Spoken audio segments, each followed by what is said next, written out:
Committee at 6:35 p.m. And first up on the agenda is visitors and staff to be heard. We have a visitor, Jean Grant, who said she's just here to watch the presentation. I have a question later. Next up, principal's reports. Okay, we'll start with Summer Street.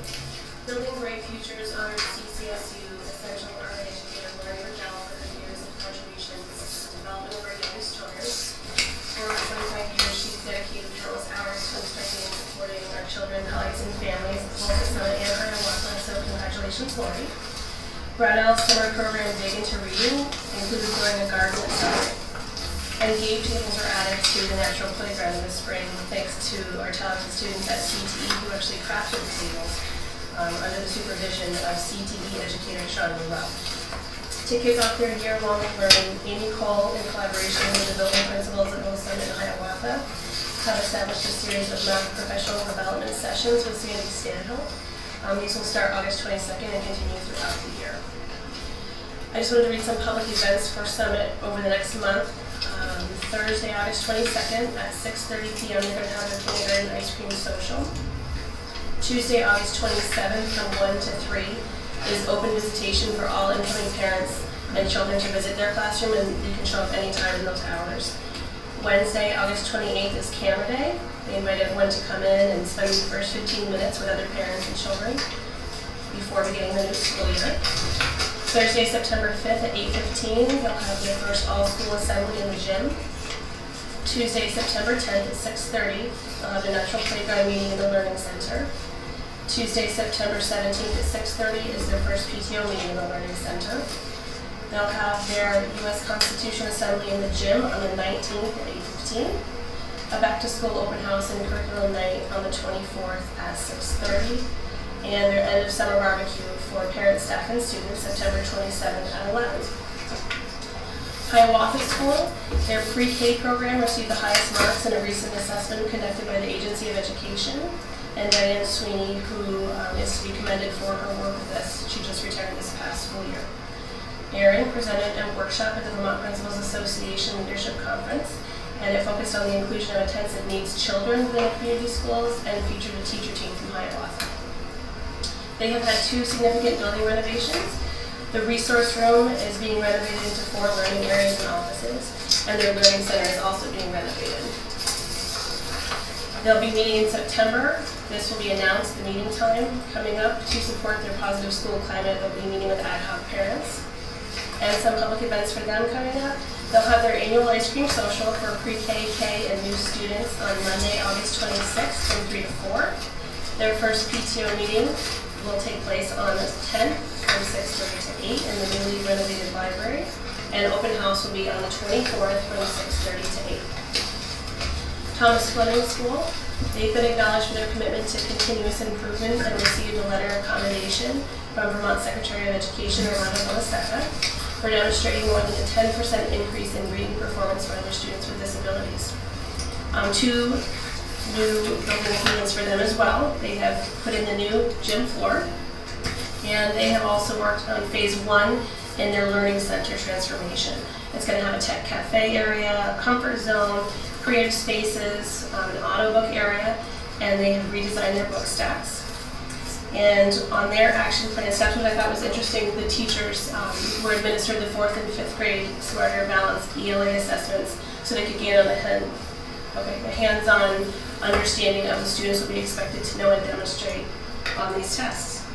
And some public events for them, they'll have their back-to-school open house and curriculum night on the 25th, 18th, from 6:30 to 8.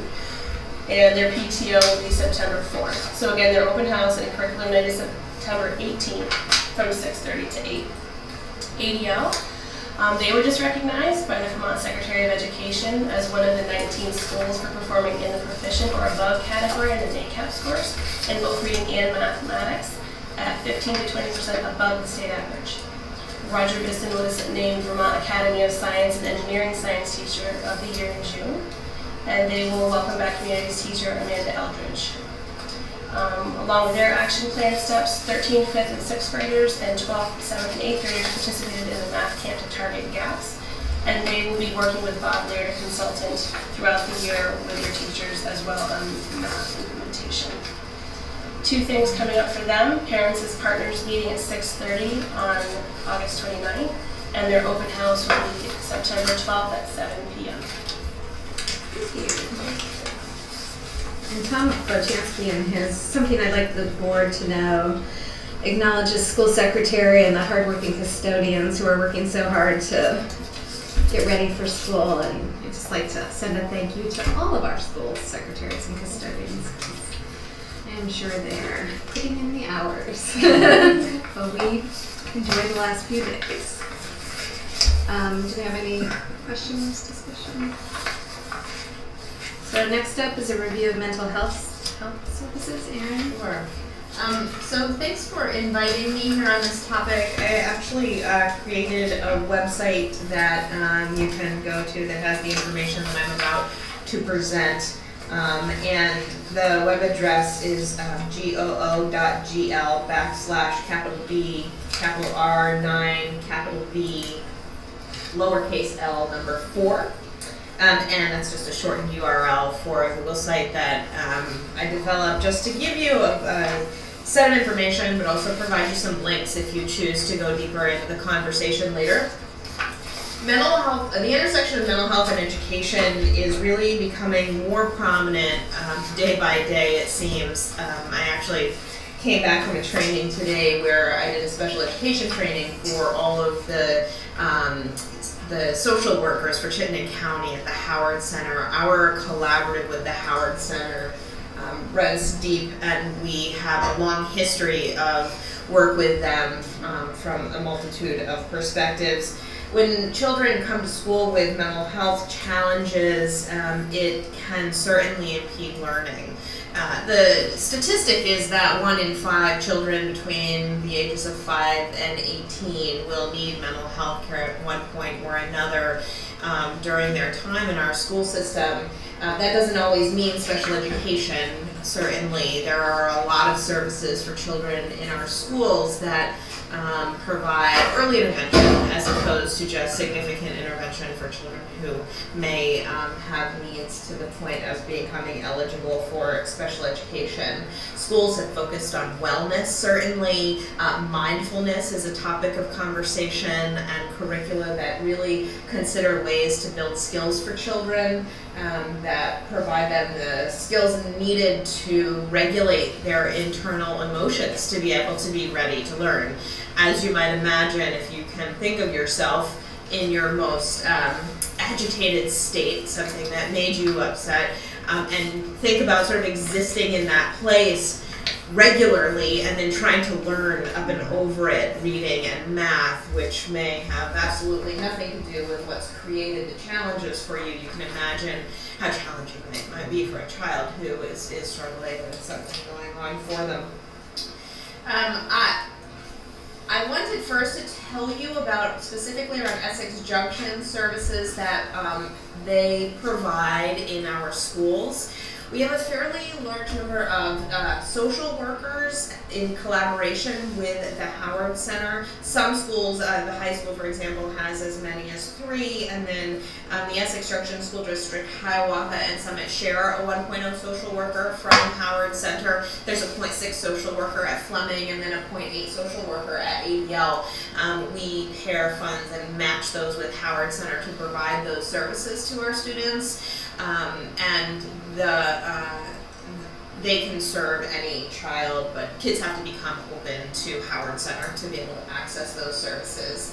The inclusion program is a program that provides support to children with intensive mental health needs, but they also do a fair amount of consultation and training, and we've accessed Howard Center to bolster our teachers and our principals. Myself, many of us have participated in training that they have provided.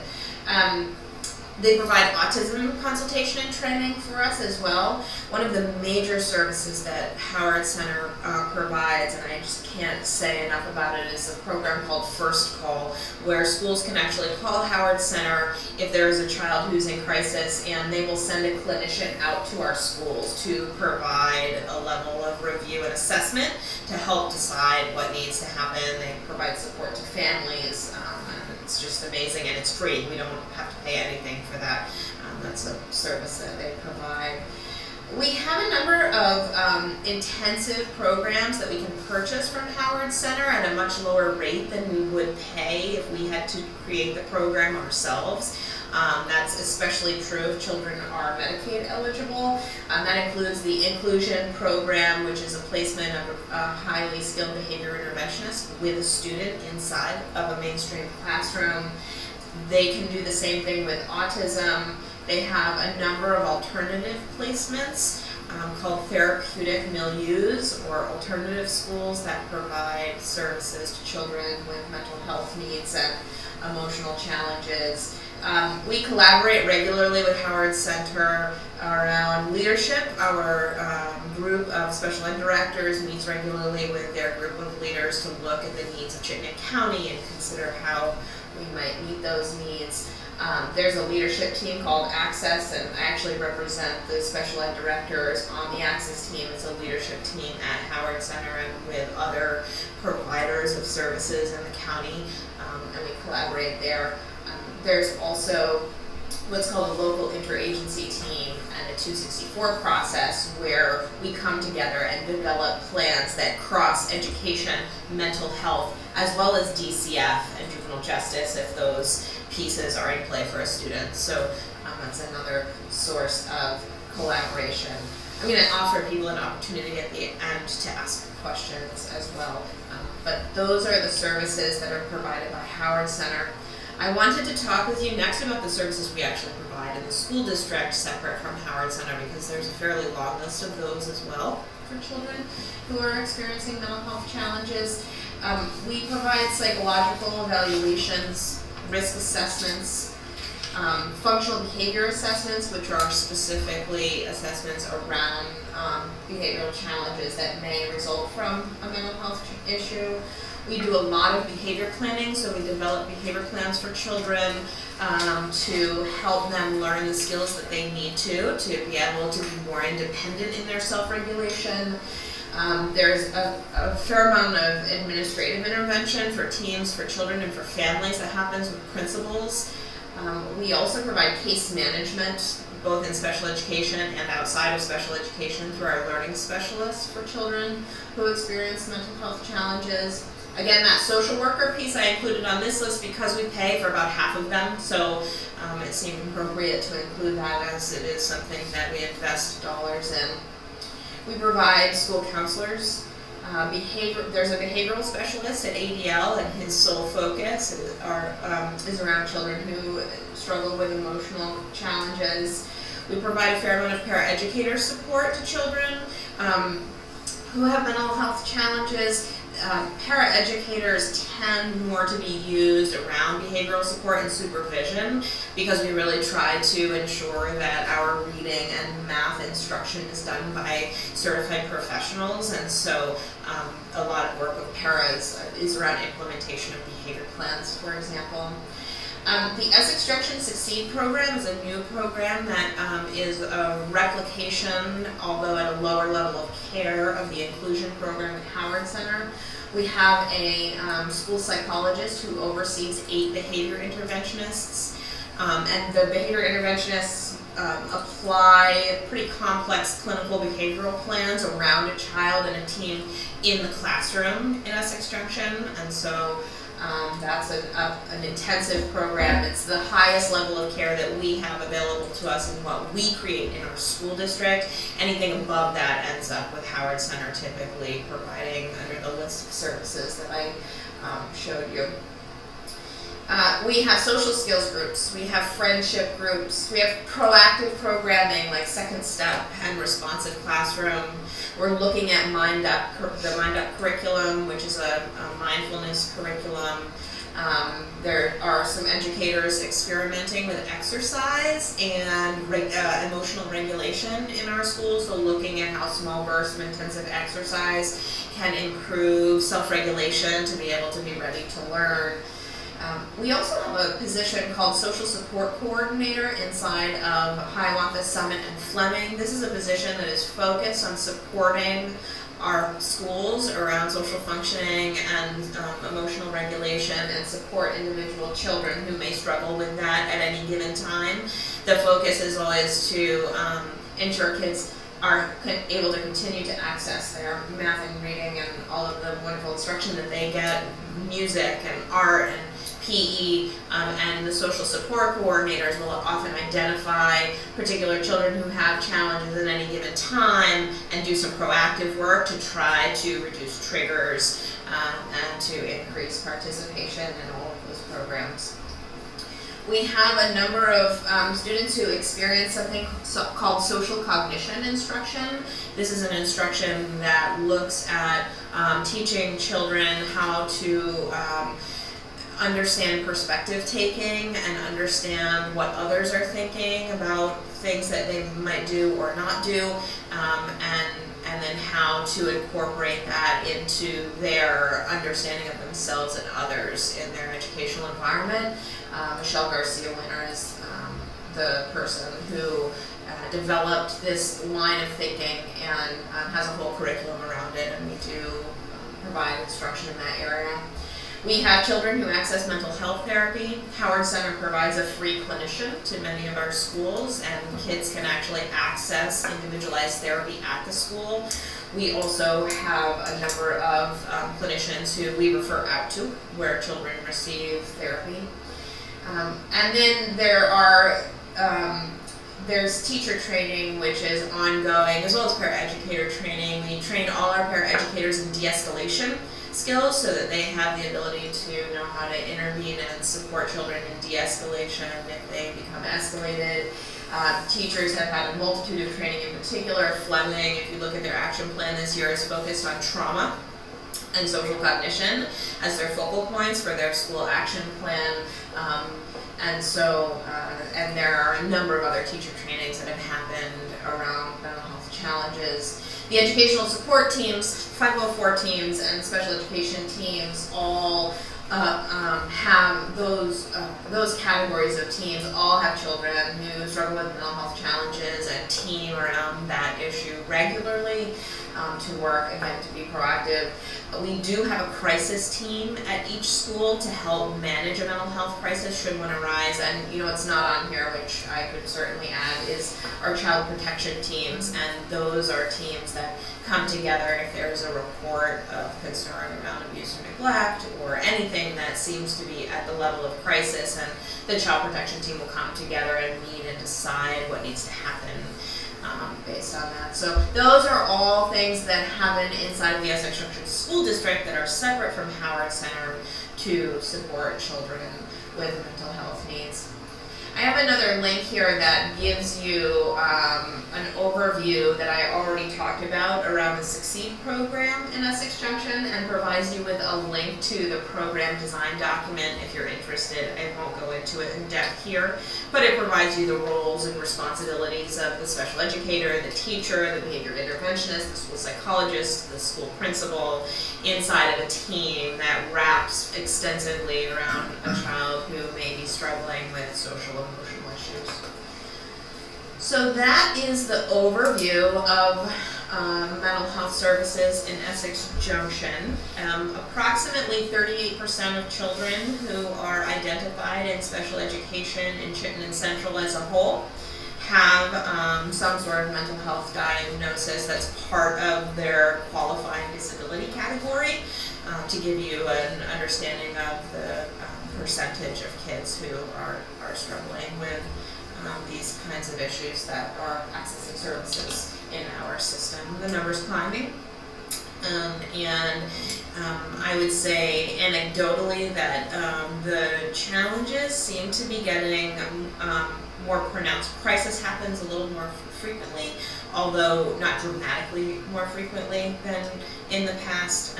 I think that the schools are really well-resourced and organized to address those issues, but they certainly take place, and we work very hard to avoid them, but sometimes that doesn't happen. So with that, I would open the floor to any questions around mental health services in Essex Junction.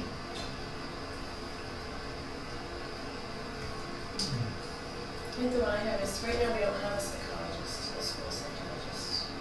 So who is doing the psychological evaluations? Is that going out to Howard? No, we posted a clinical director's position, as you know, this year, and we were unable to fill that position. Historically, Dr. Jane Nathan has done a lot of our evaluations, and she's a private psychologist who has done those. She will continue to do a number of them. We were looking to fill a position that did more than just the evaluations. For a number of years, we contracted it out. We then brought it inside and hired a 0.6 FTE psychologist. She left. We looked to fill that clinical director's role, couldn't find anyone.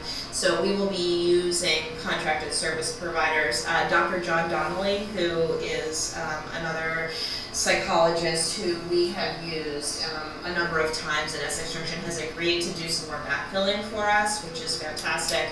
And then Jay Nathan and Jillian Boudreau, who was the school psychologist who did our evaluations at the 0.6 position for the last 3 years. She's gone into private practice, but has also agreed to continue to do some of her evaluations. So I'm feeling pretty comfortable about the cadre of folks that we have access to do the evaluations. They're familiar to us. They are people who I've used and our teachers have worked with. There aren't any new faces necessarily in the mix.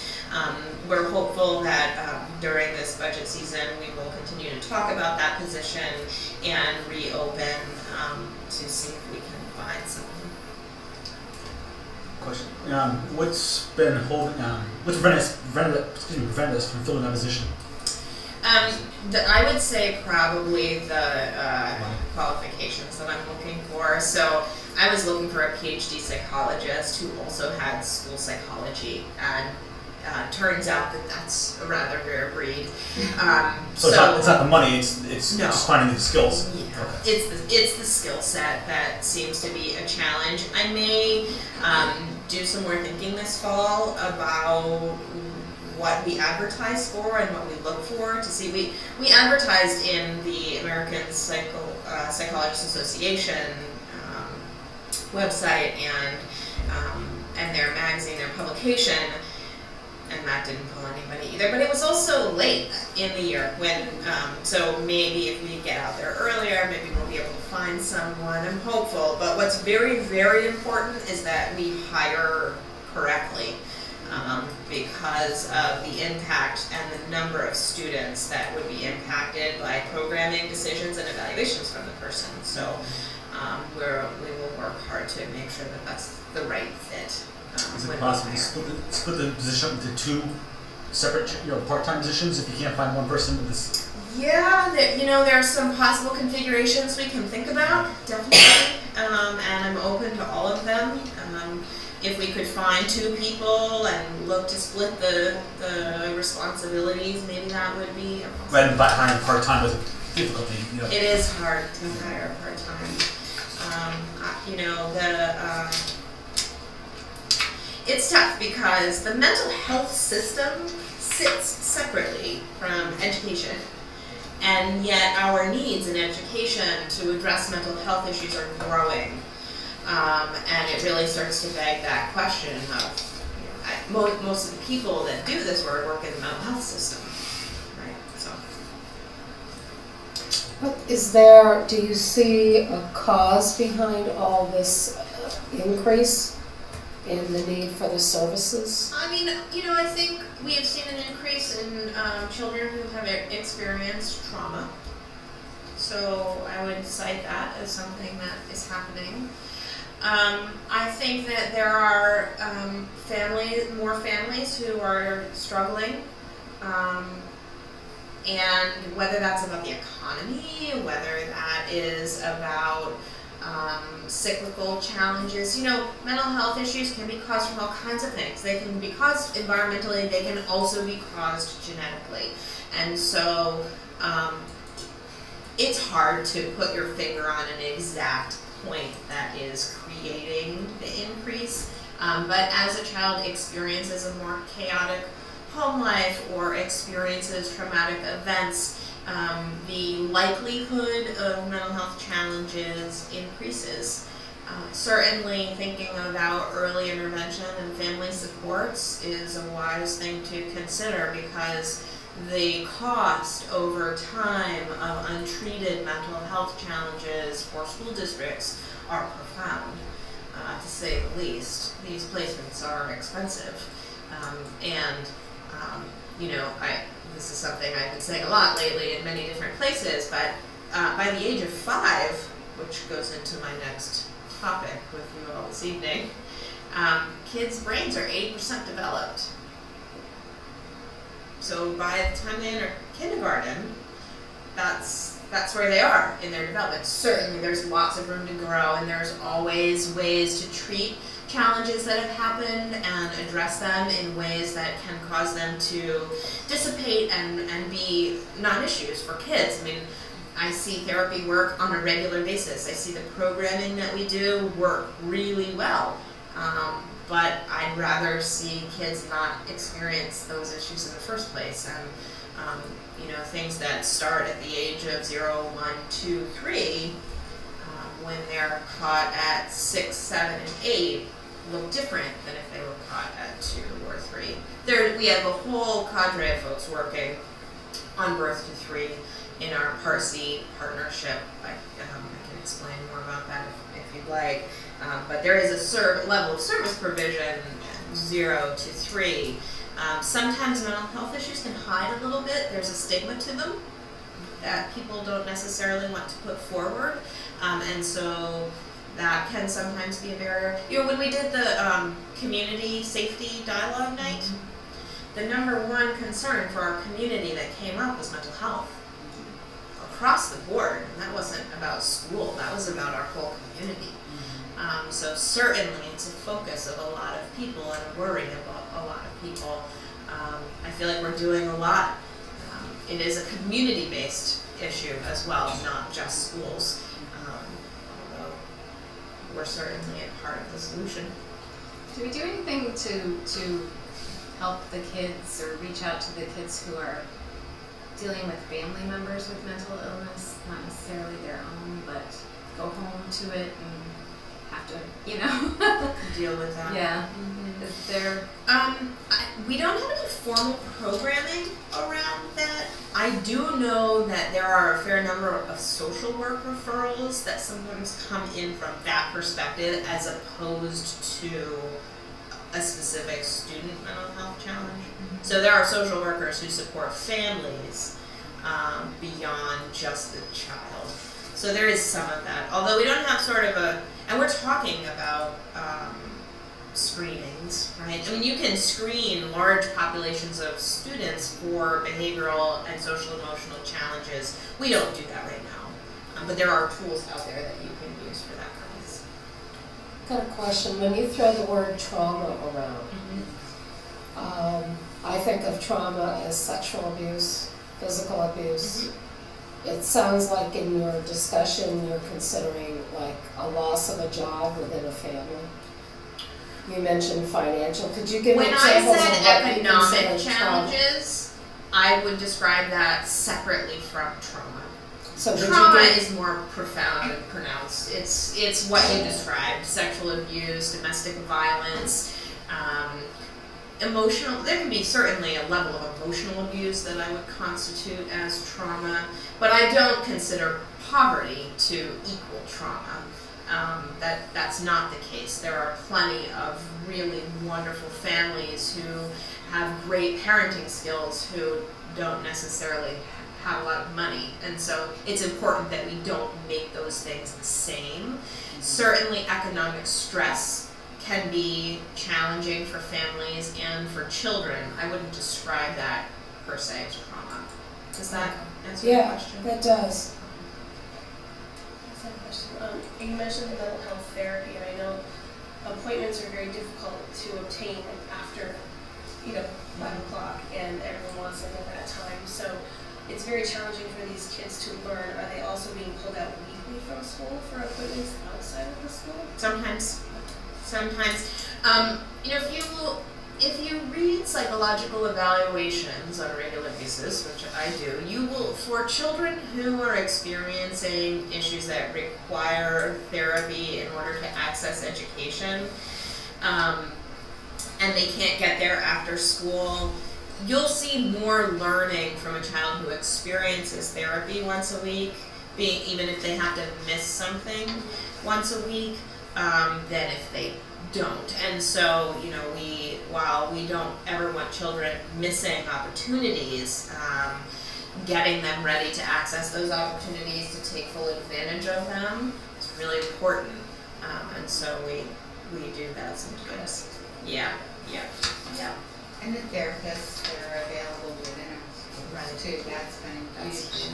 And hats off to Howard Center for making that happen. Yes. We don't pay a dollar for those folks to come in and provide therapy to children.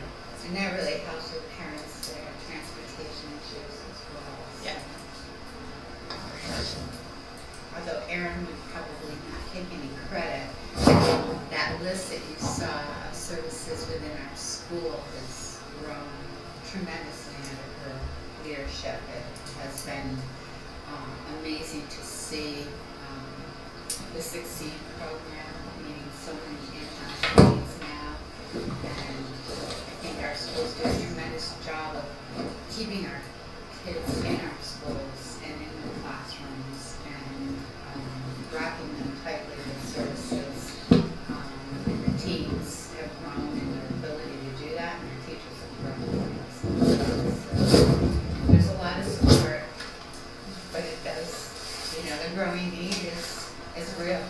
And just to, thank you, Judy, and to add on to that, the flip side of the conversation is regularly, what about the kids who don't have those issues and are trying to learn, and children are having challenges in the classroom?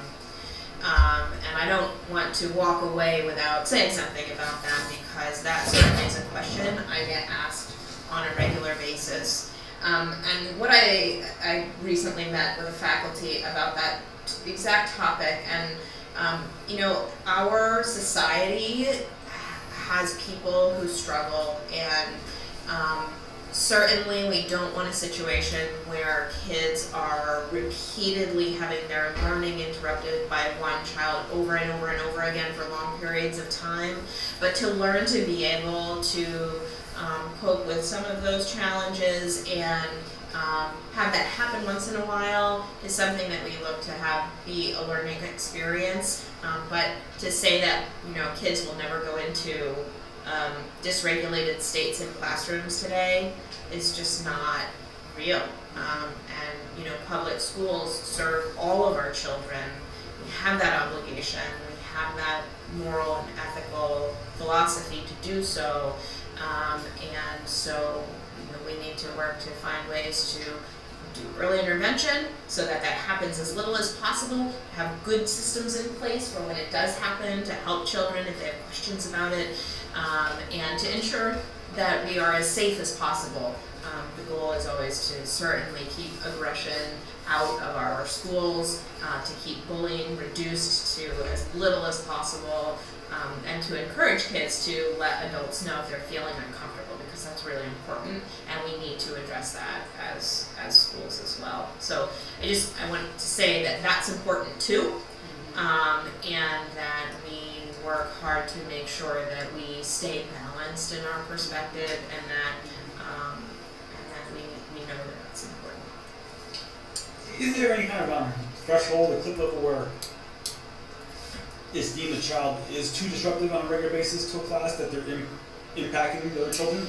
So let's talk about how I might look at that as an administrator on a team around an individual child who has a mental health issue. If a child is having a number of challenges inside of their classroom that's repeated, crisis after crisis after crisis over time, it is important that we consider not only how that impacts other kids, but how it is impacting that child and that child's relationship with their peers. So there are times where children may need a level of intervention that can't be delivered in the classroom, and that is one of our indicators. So if something is happening repeatedly over time, we don't just leave that alone. We need to change, we need to attempt other interventions. There are children who are placed in outside placements because we've determined that they need a level of therapeutic intervention that can't be delivered inside of our schools. But we do always focus on trying to get those kids the skills they need to get back, because we don't want to see them in alternative schools for their whole career. We want to work to address those issues and return them to their peer group. The progress rates for children who are able to stay in their mainstream class with their non-disabled peers is greater than if you take kids and you place them together in subgroups of disability populations. So there is a very real reason to try to educate kids with non-disabled peers to the greatest extent possible. And that's what all these services are about, to try to find ways to do that, to try to find ways to give them the skills to be able to stay. But there are times where they need a level of intervention that's not available. And so the answer is yes, although it's more about that individual child than it is about the rest of the kids, but it coincides with each other, because if a child is having that much impact on their peers, that's not good for them. As you might imagine. But you mentioned disabled. I mean, I think we've all volunteered in classrooms and seen kids who, I don't know if they're identified with disability, but my guess is some probably aren't, and just, are a handful, right? And like to misbehave to get the attention to themselves. To the point where I can see a class that's totally unfunctional for a long period of time. And I'm only there, a couple times a month, but I can't, and I'm seeing it every time I'm there. So I can't believe it's not happening other days. At what point do you, go to the child and just say, or the parents and saying, we got this child in, permanent time or whatever it is. I know you can't do that, but you're clearly getting to a point where the kids are missing, a lot of time due to one child's, and maybe you do have this disability, I don't know, but. So here's what I would say. If you're saying crisis and I don't see this as a person as a crisis, I see this as a person, I'm trying not to, get too specific. We provide behavior plans and behavior support to children through EST. We do it through 504, we do it through special education, so it's not limited to children who've been identified with a disability.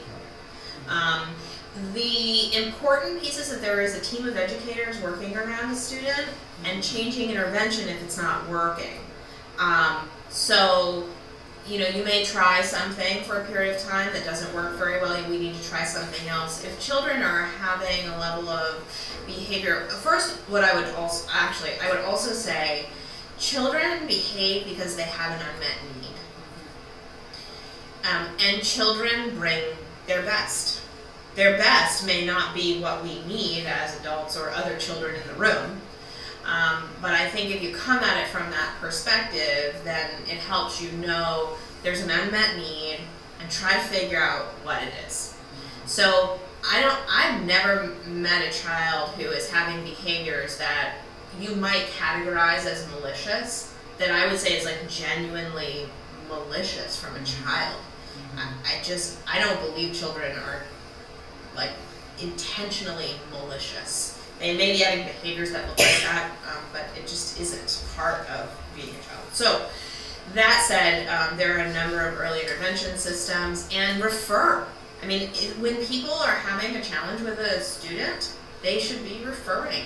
There are lots of referral systems in schools to help get issues addressed, and no child should be having the experience that you just described without a team of people looking at it and trying to figure it out. Might not be an immediate fix, which is another hard piece for people around behavioral challenges. In my experience, in this case, the child just, just grew up, but for a while, clearly a handful, to the point where I was like, what? It may not be growing up, and maybe that child had the experience of a high quality instruction that gave them the skills they needed. Well, could be, but it's right. The person has, Sure. whatever, changed or whatever, for whatever reason. But That's good. I was like, well, I was showing up for the class, like, what?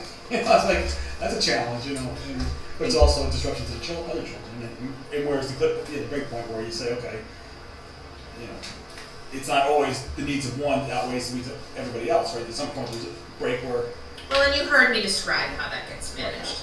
You're talking about children with disability, and sometimes they're not identified with right. disabilities. So that's why how do you deal with that? That's true. Thank you, Erin. I wanted to say that I know that often we hear bad things sometimes, not necessarily about you, but those are the things you hear about, and I have so many people that approach me and tell me what a great job you do. Thanks. And I told you that last year, but it happens all the time, so I really appreciate your work. Thanks. And so now if you want to give us a preschool and Act 62 update. Sure. Which part of the reason for this on the agenda is, or not, hopefully we're mixing it with Marla's question about space needs in the schools for preschools, so she might be asking you some questions. Well, I'm excited. What are we putting on something? Oh, space issues? Space issues. For I'm hopeful that there are lots of community members watching right now because Jean has a lot of people. We still have 11 slots open for in our partner preschool programs. Our school slots in the Essex Junction schools, the Summit and Hiawatha programs are full, but we still have 11 slots available to support parents in accessing high quality preschool, and we have 10 partners who, parents can apply to have their children experience up to 10 hours of preschool. So for families who may not need full-time care, and have the opportunity to access 10 hours of high quality pre-K, we still have space. So people should go on the website and fill out the form and send it in, and we will get that up and running. Can they join during the year? Yeah, I hold those slots open until they're full. And sometimes people move and a slot opens mid-year, and so we maintain a waiting list for families if someone moves in and is looking to access. So you all and the voters agreed to add 20 slots. We did that in our second vote, which was approved, and we still have 11 of those additional slots. If you remember when I presented to you last year, I said I wouldn't recommend adding 50. I'm not sure that I can fill them that quickly. We added 20. We still have 11 open. It's still a little early, and there may be people who continue to apply, but please get the word out there and continue to let people know. Do we lose any money for not filling those slots? We lose student count. Theoretical. Right, our theoretical student count increase that might have gone up, but we don't spend the money. Okay. So the money is in the budget to spend on 60 slots. We won't spend that money. We won't get the student count. It's a little bit of a wash and doesn't harm anything. So it's fine. But it would be good to be able to provide that service to the families who maybe their children are not accessing preschool experiences that we know make such a difference. I also wanted to let you know that we are embarking on a collaborative with Child Care Resource. Child Care Resource is in Williston, and it serves as sort of the hub of early care and education in Chittenden County. If, for example, someone is looking to get infant care, they can call Child Care Resource and they can help them find it. They provide a lot of professional development to preschool providers at low cost. They have all kinds of services. And we are working with them, one, to help us increase our PR efforts around our preschool work that we've been doing. So, as you know, there's been a lot of postings in the paper and trying to get the word out about preschool. We've talked a lot about the importance of the community knowing, and they're going to help us with our work around that. They're going to support some of and collapse some of the application processes for Act 62 for us and help manage a little bit of the administrative work that comes with higher numbers of preschool. You all expressed that your interest eventually is in universal access. Managing universal access administratively in our office would be just slightly challenging. And Child Care Resources looking to pilot this with us to see if maybe they might sort of become the preschool entryway for Chittenden County as opposed to looking at individual school districts, which makes a lot of sense if you think about it, because we have partnerships with childcares all over Chittenden County. It's not like they're just Essex Junction, and so it becomes confusing to go through your school district out into a preschool. So we are looking at some collaborative work with them this coming school year, and I'm really looking forward to that. And we wanted to ensure that you had that update, that you knew that was happening, and I can report out to you on the progress of that. We've done a couple of meetings already, and we'll continue that throughout the year. So wanted to be sure to give you that update. Space in the Essex Junction School District. We now, instead of we're going to be serving 40 children. We were not serving that many before this shift, and it was a cost-neutral change, which is fantastic.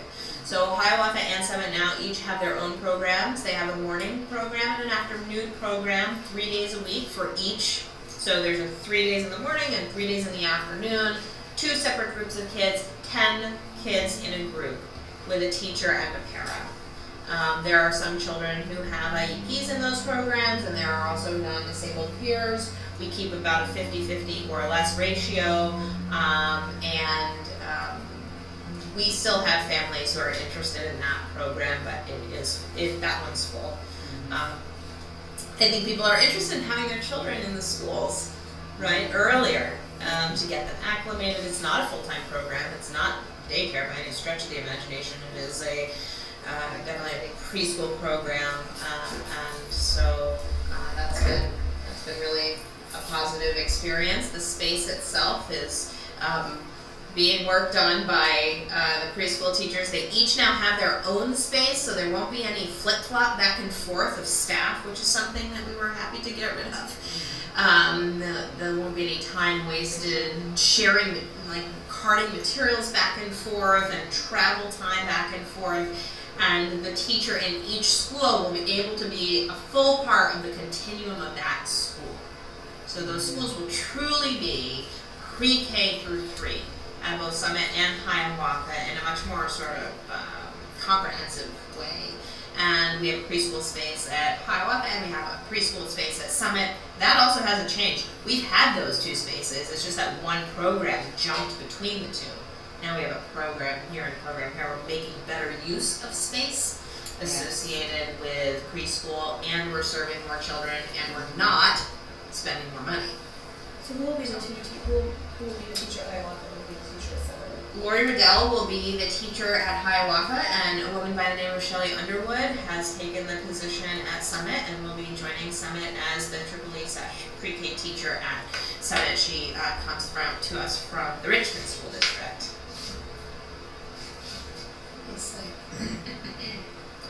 Other questions about preschool?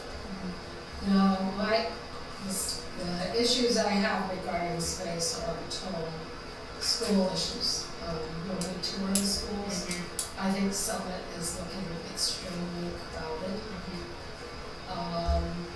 The space that I'm seeing, or the way the setup is, if I was a child in those classrooms, even being younger, I would feel very claustrophobic. And that's from doing the tours that we did.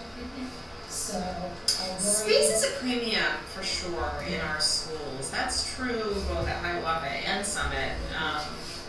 Part of that too has been the number of specialists that have come on board. So as our specialist numbers have increased, ELL, title services, more learning specialists, we have a lot of people who aren't necessarily one of the 12 classroom teachers who all need space.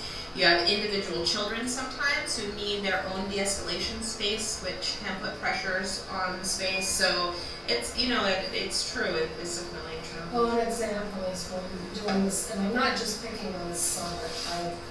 I I missed the ABL tour last year, and I think I missed the Fleming tour. And so I did manage Summit, so I'm not picking on Summit.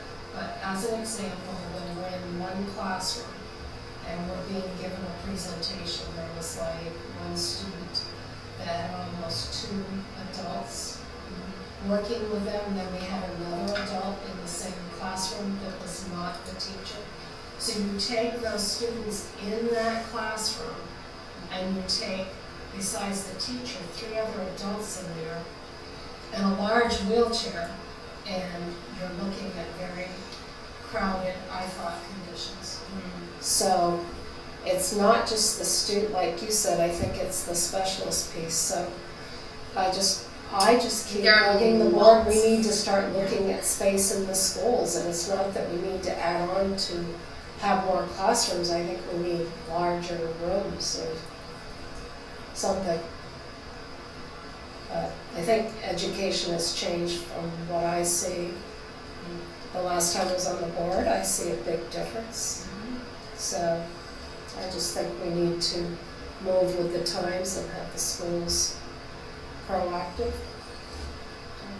Well, your enrollment too has been steady, where a lot of places across the state are seeing a decline, so your numbers are up. So your class sizes are full. And I think that I think the kids manage space pretty well, though. It's interesting to me that sometimes when I go in with an adult perspective on it, but then I see how they group and they, go to different classes, and some kids leave for different services, and so it works. I think, you have those schools were built in the 60s, and you're right, it's 2013, and there is a need for new infrastructure to support learning, so you're absolutely right about that. It's in all of our schools. And, those are big ticket items, and since we've had a moratorium on any kind of building construction reimbursement at state level, it's been really hard to float any kind of bond requests or with this economy to ask for any additional funding for school structures. So we're making do as the time, is right now. You did have that study done, the NASDAQ study. It gave you some ideas to think differently in the future when the economy turns around and funds aren't quite as tight as they are right now. That's a tough thing. But I think you're smart in getting ahead of it as far as thinking about what could it look like, how could it look differently, and having those conversations now. I think we're better off to have a plan than all of a sudden try to come up with something in a year's time, because when you talk about the space issues, by the time we've looked at it and we could be 10 years down the road, but I hate to see us get into a situation where all of a sudden we're adding on and we're doing something we're not thinking logically or into the future. So I just hate wasting taxpayers' money. So it's like, I hate to do, like a Band-Aid fix, when we really need to look at it district-wide, I think. Yeah. That's Thank me. you, Andrea. Very good. Okay, thank you for that. Sure. Appreciate it. And the 11 slots available. Can we put that on front porch forum or something? Yeah, we should. That's a great idea. Yeah, actually. 11 spots available Right. still in the preschool. Right, I thought you said something else, because I was gonna ask, is there any way we can get, The word out. do you have a list of people who don't have their kids in preschool to say, hey, get a Probably reminder? more likely to reach people that way than this way. That's a good idea, we'll do that.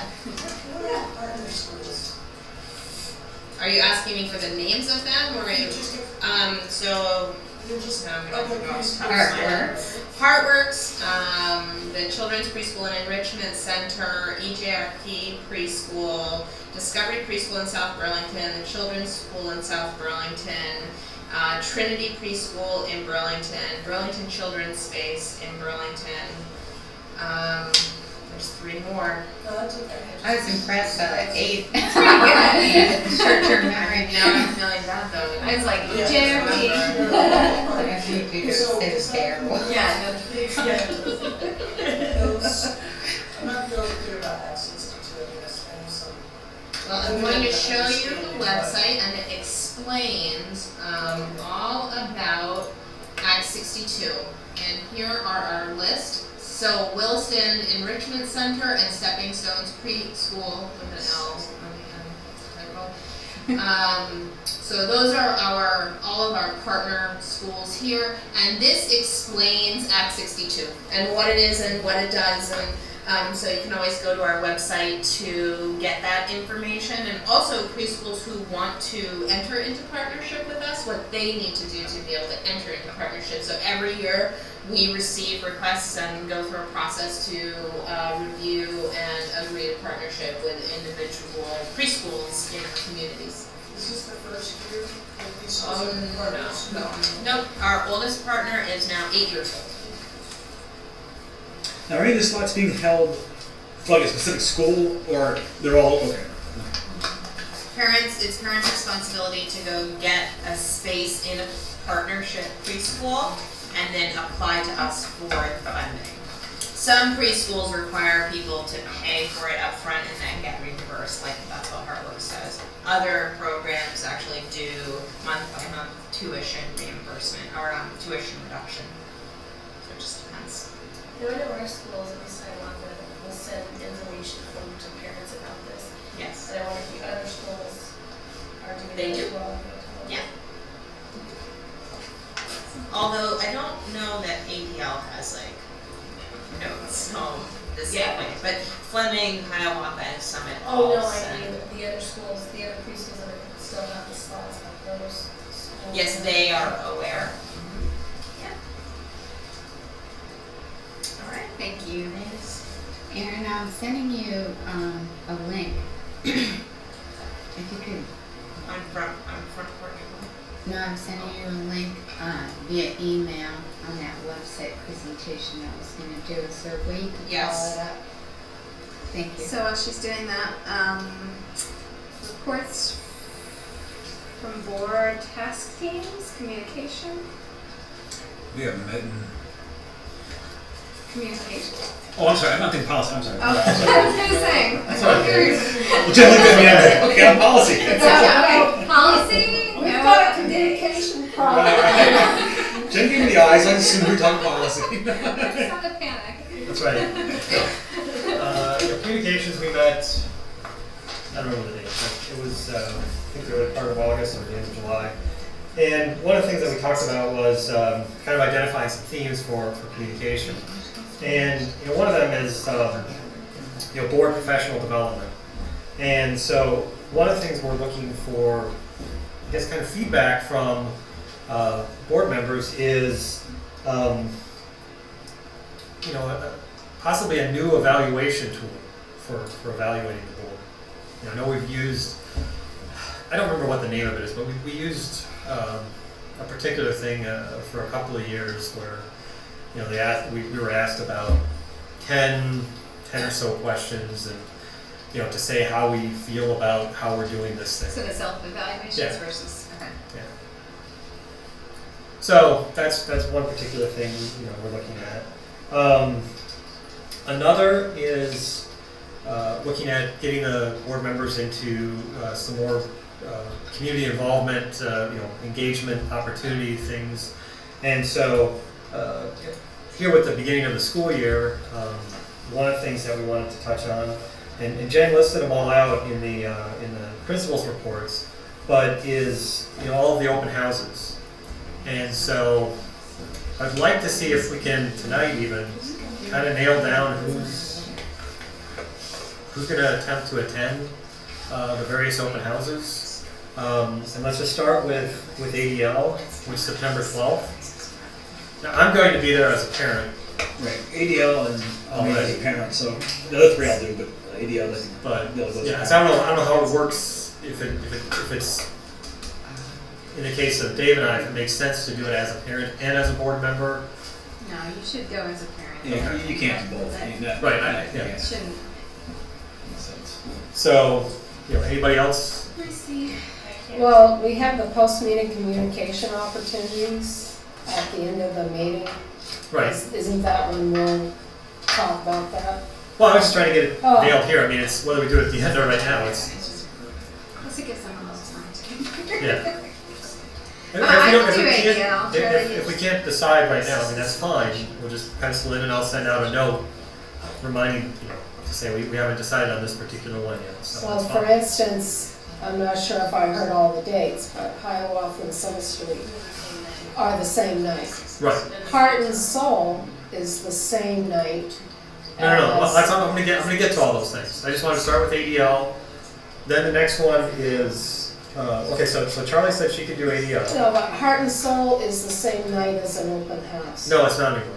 It's not anymore. Right. Is it on the website as the 25th? No, it's been changed. Yeah. So after ADL, the next one is actually Fleming, which was moved to the 18th of September. I'll have to check on that because I was a yes thinking it was the 25th. Right. So I'll get back to her. You can put me on board. Okay. What night is an 18th fall? Wednesday. Wednesday. I can do it. I can do Fleming, open house. Okay. So Marla, So Marla, you can also do that one. I can do Fleming, open house. Okay. And Charlie, maybe. Okay. And then the tricky one, in a way, I mean, is September 24th. Is both Hiawatha and Summit at the same night. Well, you're going to be at Hiawatha most likely as a parent. Right. So that kind of eliminates you from either one. Who has children at Summit Street? No, mine are out of that Okay. one. So, And I'll do either. but I So- mean, 24th is Summit, I'll do Summit. Does that make okay, sense? Marla Summit. What is our goal of being that differentiates the Public- We're gonna figure that part out. Yeah, we'll get to that too. Good question. It's just, we're gonna get to that. Ladies.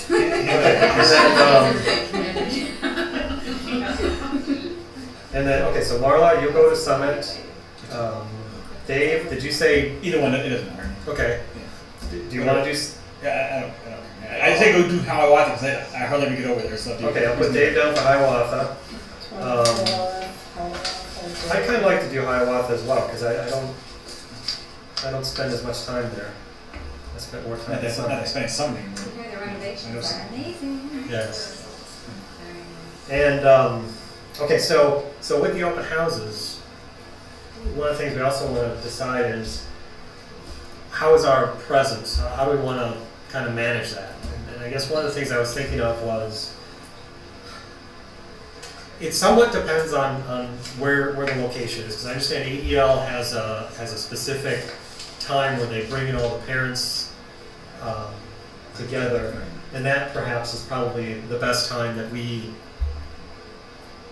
see if we get on that particular agenda. Maybe have like a minute, 2 minutes, whatever, just to say a couple of things as far as perhaps what the PC's goal is for the year. Talk about a couple of talking points as far as the calendar 2.0, as far as where to go for additional information. What else did I have on here?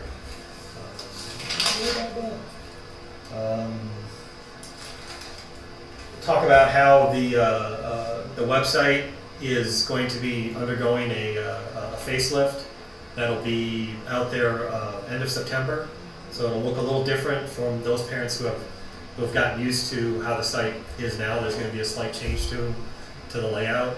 So those kinds of things. Sounds like you do a wonderful job at ADL night. Well, no, it's just this is for any of us wherever you are at. I mean, but I'm going to be there as a parent at ADL. I think we should have a table. And Because some years we had a table, some years we kind of walked around, and I don't think walking around really. Right. For this purpose, no, it's Right, we not talked as about good. this at the retreat, Right, but and so, we all but the other agree. schools, for Yeah. example, I mean, that don't have that already as part of their program, definitely would make sense to have, a table set up. And we also talked about maybe a postcard. Are Yeah. you gonna be doing? That's what I'm working with, so a couple things that, again, these are things that, I thought would be good is, again, to have like the dates for the forums and the locations if we have all that. There is a blog spot out there that's got a lot of really good information about the 2.0. In other words, people have already asked questions, and some of those questions have been answered. In fact, the last question was put out the 14th of August, and it's been answered the 16th. So it's being kept up to date, and so that web address might be really good to put out there. And also, it'd be really good for all of us to have read through that. Now, we're not going to be the subject matter experts, but certainly certain questions get asked over and over again, and if you know the answer, it's going to help rather than always redirecting to say, well, I can't answer that, go to here and such and such. Well, I mean, the answer may be something that we can know the answer. So this is for calendar 2.0? Yeah, it's for calendar 2.0. Yeah, I'm sure we're going to get a ton of questions on that. We should Right. have some. I think it's at a point where we should have the answers, anticipate the answers and questions and have the answers Well, printed out. I guess what I was going to say is, I don't want to add to this. at the particular It's a location, hot we issue. can have a computer, we can have a laptop or something set up with the site, it's the Reader's Corner, and there are some of the questions that are going to get asked again by folks as far as what you're going to do about AC, it's going to get hot, or some of the things that I wrote down. Well, I think it's- Intercession. What are you going to do? All Intercession those- questions. all those kinds of Intersections. things. But I got a question. I had to leave planning day early. Mhm. But before I left planning day, I thought we were agreed that we were just going to direct people to go to the forums. And because we weren't taking a position as a board on the 2.0. No, also, I'm I not don't saying think about- we're the appropriate people to answer those questions. All I'm saying is that there are certain questions that we can answer, in the sense of, well, the air conditioning will be, there are different ways that things can be done. For more information, blah, blah, blah, rather than just jumping right to such and such. I mean, it helps if we, have, some knowledge. Yeah, but some of It's those just that questions fine we're line going to have between ad answers libs. to. Right, I agree. We can tell them what's helpful, what's been helpful to us. Right. Put the calendars next to each other so you can get information as a parent or Well, and teacher the to forum. see. Things like that I think may be very helpful or Right. to answer our own questions as parents and workers. And on the So- goals, because I missed the ending of planning day, if anybody wants me to talk at the schools about goals, I would need like a little postcard type Well, that's thing telling me something we what would goals provide. should we pick. That's something I would want to provide for us as we're at the various open houses, so you're prepared for the evening. And another way that we're looking to have folks prepared is we took pictures at planning day. We all need to get our bios in, okay? And so, My bio's been in for 2 years. okay. Some of us have done our bios. Other than Charlie, that's pretty much everybody. Good one. Here. Set a deadline, Charlie. Okay. All right. A reasonable one. And, yeah, so those I think are we the could all kinds of do one in things. 2 weeks. 2 weeks. 2 weeks.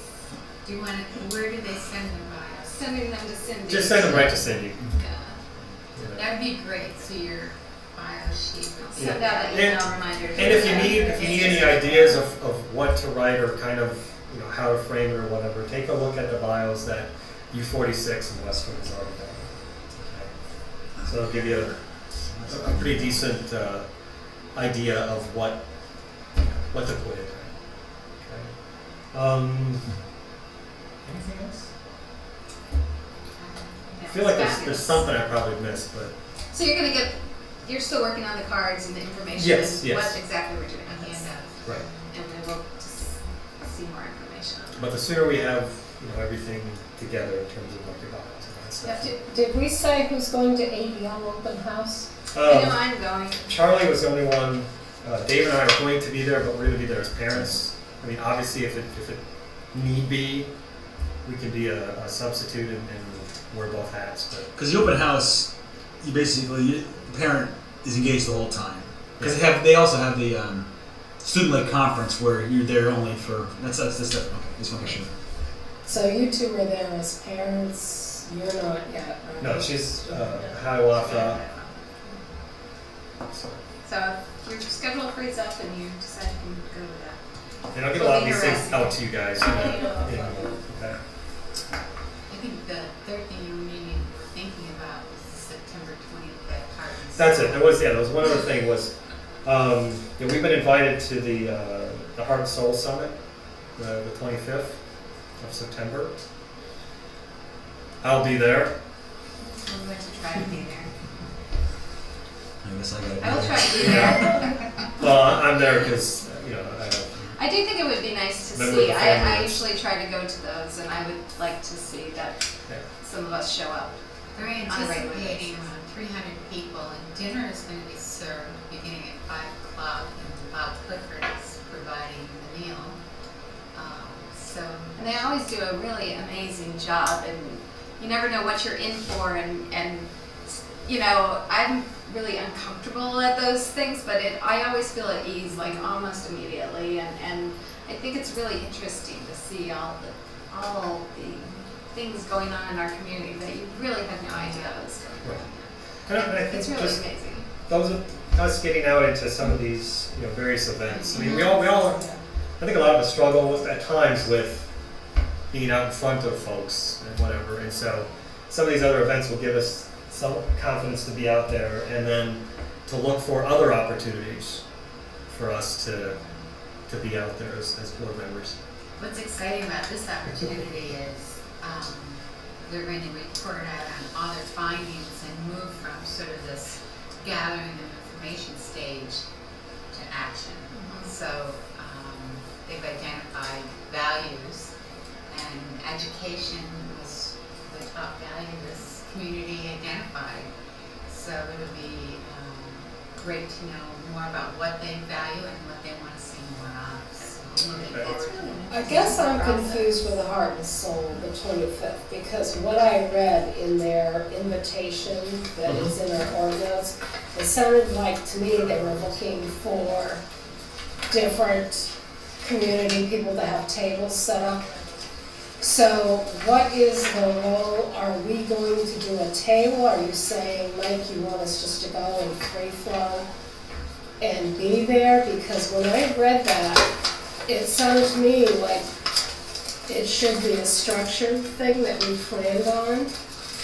Well, And if it it's would be anything more like the other organized. ones, they have it totally structured, and they Yeah. tell you they have a place for you. As long as they know you're coming, they will have a place for you and will let you know how you participate. It's not like a convention or something where you go and sell your goods or anything. Right. You are part of the conversation, and they mix community members with leaders, and they definitely drive the whole thing. You just have to show up. Because they have a statement here in this.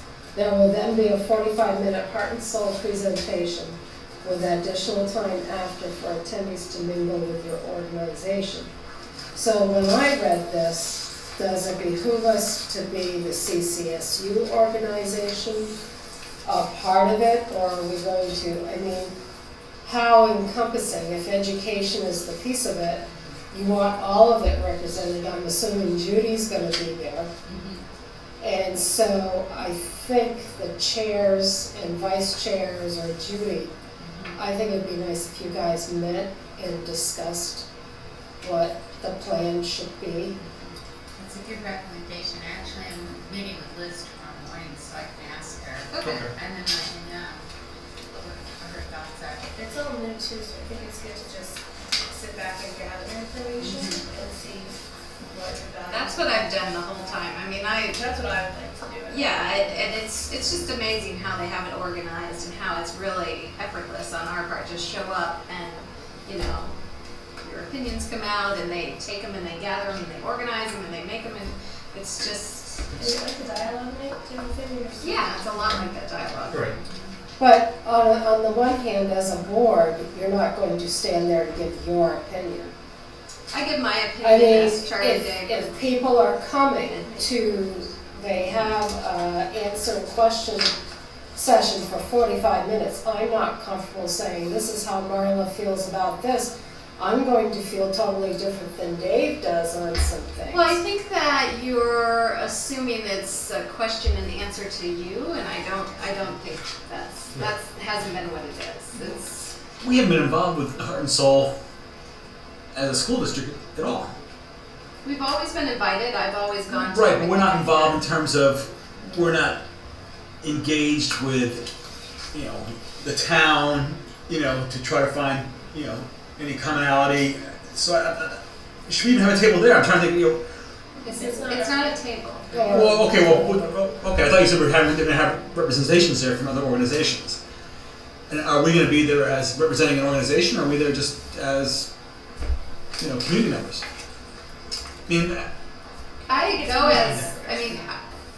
I speak as a community member, but I'm invited because I'm part of the Prudential committee. Right. Not speaking for the Prudential committee, but I certainly, if somebody says, hey, what's your organization doing to promote families, or I have felt very comfortable saying, or what was the question? What are you doing of significance? I think that was just the question, and it was, we're hiring a new superintendent, we're looking at a new school calendar, that sort of thing. It's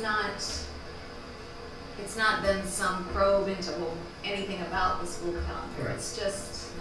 But is it anything to do with Heart and Soul? I don't want to go there and give people the state, that they think things that we're doing are tied with Heart and Soul. We're completely independent, right? Whereas the There's no. other groups there are clearly involved with Heart and Soul, and the things they're doing are because of Heart and Soul, and nothing we're doing is because of Heart and Soul. They make it very clear who is a part of Heart and Soul. Okay, that's how to make sure that we don't go there with any mistaken on what we're there for and what we represent. I think the tables are about just getting to know Okay. the community. That's fine. That's right. I don't want to go to the wrong, Yeah. mission and find out that I should have opened my mouth again. Right. Right. Ask your son. He was amazing. Yes. Well, it's not that I don't go because I feel like I'm stepping on his toes. I don't know.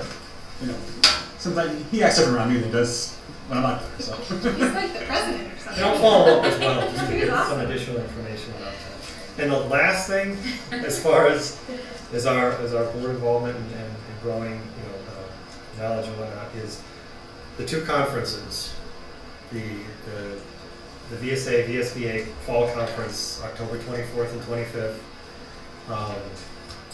Look at a way that you can go if you want to go. And then the other is a little more complicated, is the national conference, April 5th through the 7th. And simply, partially because of the dates of it, that falls right when we have our annual meeting. So it may be an instance where somebody from another board will go, and we may have some influence to say, if you can go to a session that covers this, and then bring back that information back to us. So just keep those dates in mind. Thank you, Michael. Yeah. You're welcome, Charlie.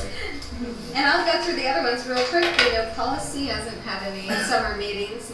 Negotiations is done for the summer, and so was Leaders at Work. I put them on hiatus. Are we going to be getting notifications when we're going to start meeting again? Will we kind of keep to the same nights? Like if Leaders at Work was a Wednesday, is that going to be pretty much following through? I'm not sure about that because membership has changed, so it's going to depend on the availability of the board members that are part of those Right. groups. So what we did in communications was we took out our calendars and decided what was the day that we could all meet, and that's probably what your first meeting will be like to establish that. That's a really helpful thing to do, Marla, because then you can guarantee attendance. And we Right. found that choosing a predetermined night. I like the year schedule. Yeah. I like it on my calendar. Also the emails, because we still don't have them on the horizon. So, we can decide our dates. You should have done as a committee. right, what's calendar 2.0? Calendar 2.0. I will send this to our team. I both have earphones on, but I didn't know what to send your web address, so I'll do it after the meeting. Okay. So there's this thing out there called Calendar 2.0, and it's a concept that we're presenting for the 2014-15 school year. And just providing you with a little background on what this calendar proposal is all about. The Champlain Valley Superintendents Association, with superintendents that represent Addison, Chittenden, Franklin, and Grand Isle County, meet monthly, and this is the organization that's been talking about what we could do differently with the school calendar. Vermont law requires this regional group to create it mandates the superintendents in a regional technical center to set a common 175 student days in the calendar.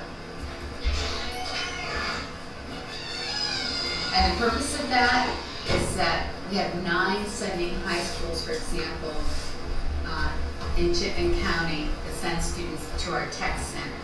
So those 175 days that are common are the days that the tech centers can be assured that students will be attending their program.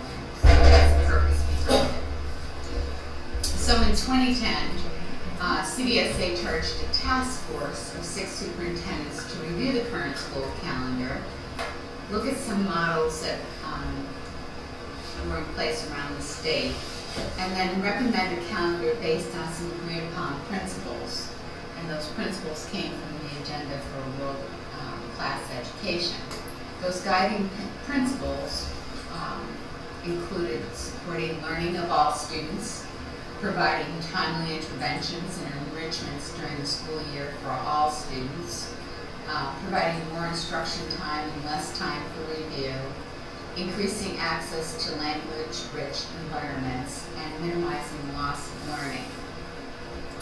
We also were concerned about ensuring that we were supporting a positive school climate, distributing the pace of education in reasonable chunks of time to promote student learning, maintaining and promoting academic momentum for students, and schedule timely teacher professional development during non-student days. We were concerned about how many times teachers need to leave their classrooms for professional development opportunities. So we developed a concept, or lifted a concept from different states around this concept of intersessions.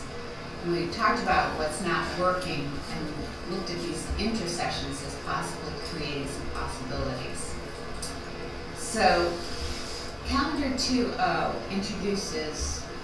introducing it, please know that it maintains the 175 student days. So there's no more student days added to the calendar. I think that's a really important point to make because I think that's a misconception. And it also preserves the traditional school vacations. In fact, it extends them.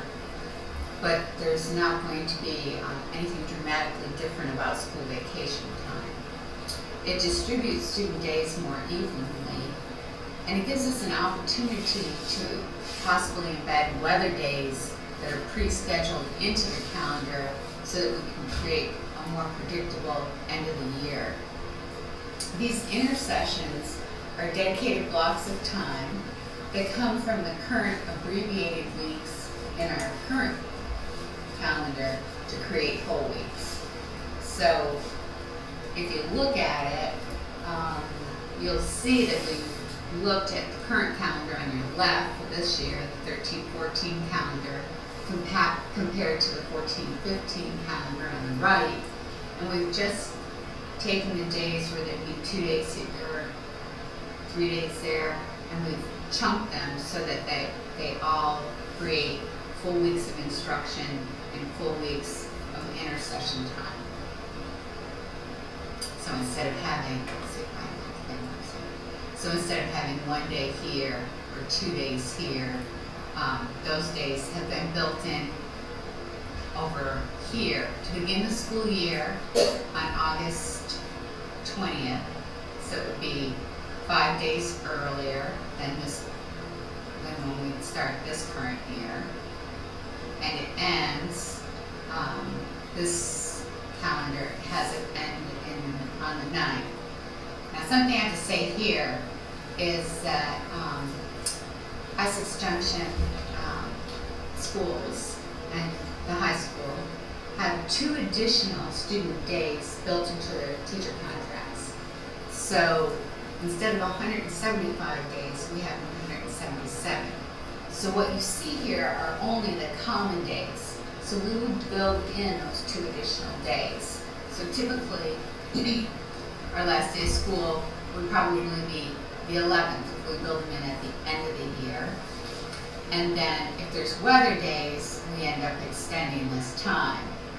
Whereas this past year, we ended up with school day for students ending on the 19th of June, which is the predicted date for 2014-15.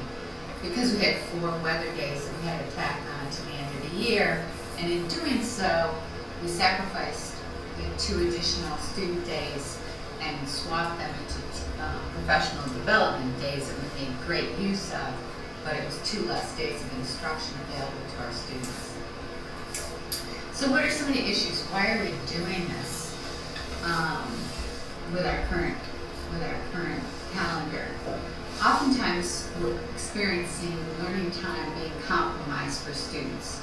At the high school level, if an English teacher is going to take a group of students to Flynn Theater to see a performance, that student has to make a choice between, do I go and enjoy this performance and grow in my appreciation for whatever the book or topic might be that they were studying, or do I have to make sure I don't go so that I can take the math test that's planned that same day? So there's trade-offs that our kids are trying to juggle with multiple things being scheduled during these 175 days.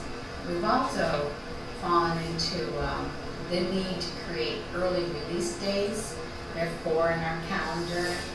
Some schools are having an early release day once a month to provide additional professional development time as our teachers are implementing the Common Core state standards beginning this year and preparing for a new state assessment. I already spoke about the unpredictable end of the year, and there's limited time for our students to connect with the community and participate in internships or job shadowing opportunities. We have students in our STEM Academy and our Arts Academy at the high school that find it really difficult to do that along with their sport activity, their recreation and sports activities and music commitments.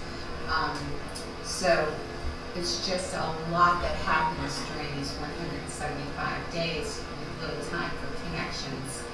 It's also hard.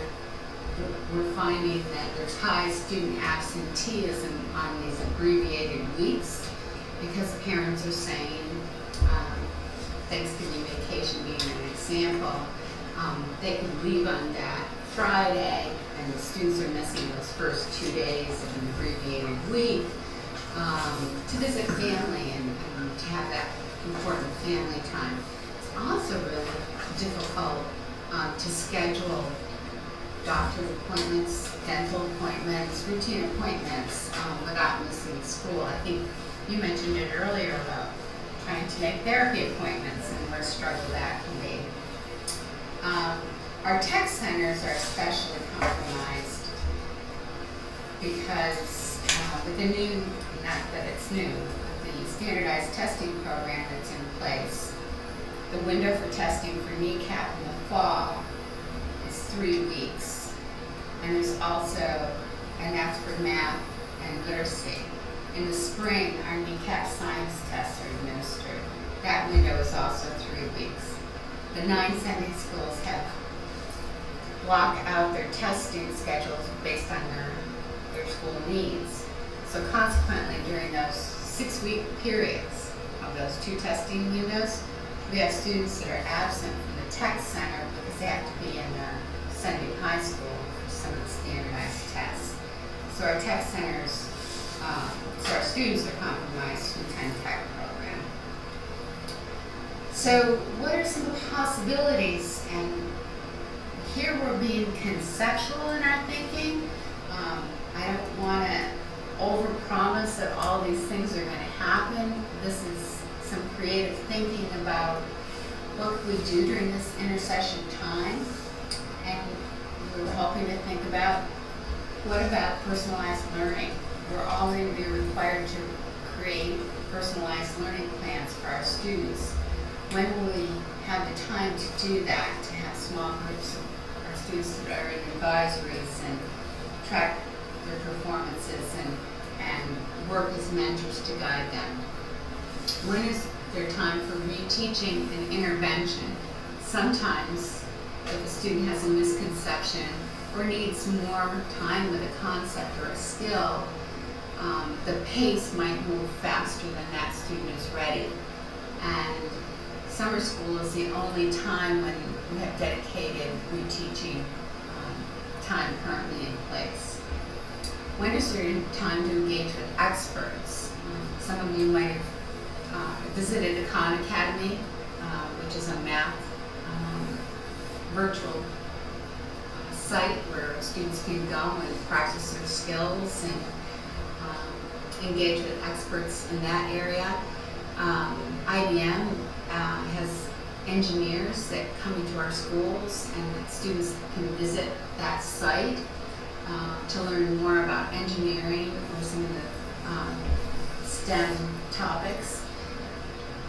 We need to help them have opportunities to engage with experts outside of the schoolhouse. And our balance that we've all experienced between our schoolwork, jobs, activities, including sports and music, and home life. It's a struggle right now, and our students are finding it difficult to manage all that they're expected to do. In fact, some of our students have petitioned their school boards to create no homework policies because they're finding that 11 o'clock they're finally home to settle down to get to their homework. So there's some struggles with the expectations and the time to meet them. And the pacing of this time is maybe could provide more space for creation, reflection, and involvement. The current pace that we all keep is a struggle. The current calendar poses issues for our teachers as well. They have limited time for meaningful teacher collaboration. And we've looked at school schedules in the past to see how we could block time in the school day schedule to try to find time for collaboration. Now we're looking at it through the lens of calendar, time to block so teachers have time for meaningful collaboration. Again, I'm going to keep mentioning the personalized learning plans. The multiple pathways bill was passed this year in the legislature and will be mandated to create personalized learning plans in 2015 for all students in 7th grade and 9th grade and 11th and 12th that are dual enrolled. So we have to think about the time it's going to take to create that personalized learning environment. And responding early when students struggle, I already mentioned that. Consecutive professional development days, oftentimes our days are consecutive in the beginning of the year, and then maybe we capture a day in October for parent conferences. Sometimes we can capture a day in November if we call teachers back for those 2 days. Martin Luther King Day is another day we try to capture for PD, but they're not consecutive. It's 1 day shot, and we pack in, of course, more than you can do in a day. But that need for consecutive time is important. And I can't move this thing. It's Drive down. can't drag it. Establishing partnerships with community organizations. You're so helpful.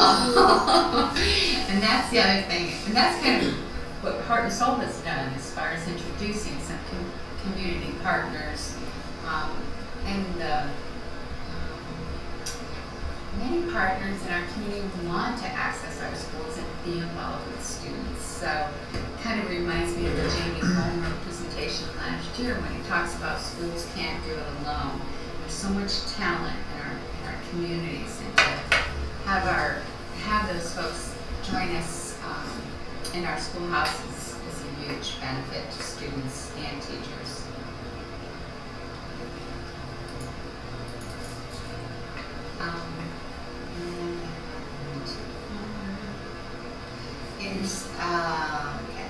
Intercession possibilities for teachers.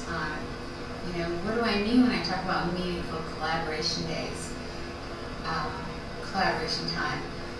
I'm talking about their opportunity to analyze student data with authentic data. So if you have an end of the year common assessment and you sit down with a group of teachers and say, I noticed the students in my class all mastered the concept that I was teaching about fractions, and another teacher would say, my students are struggling in this area. How did you present that information, or what were some of the materials? Those are the things where when we're teaching all students, our teachers learn from each other about those best practices, and that's a really important time to analyze and know what it is we want students to know and what we do when they don't know it, and plan for that through collaboration and preparation.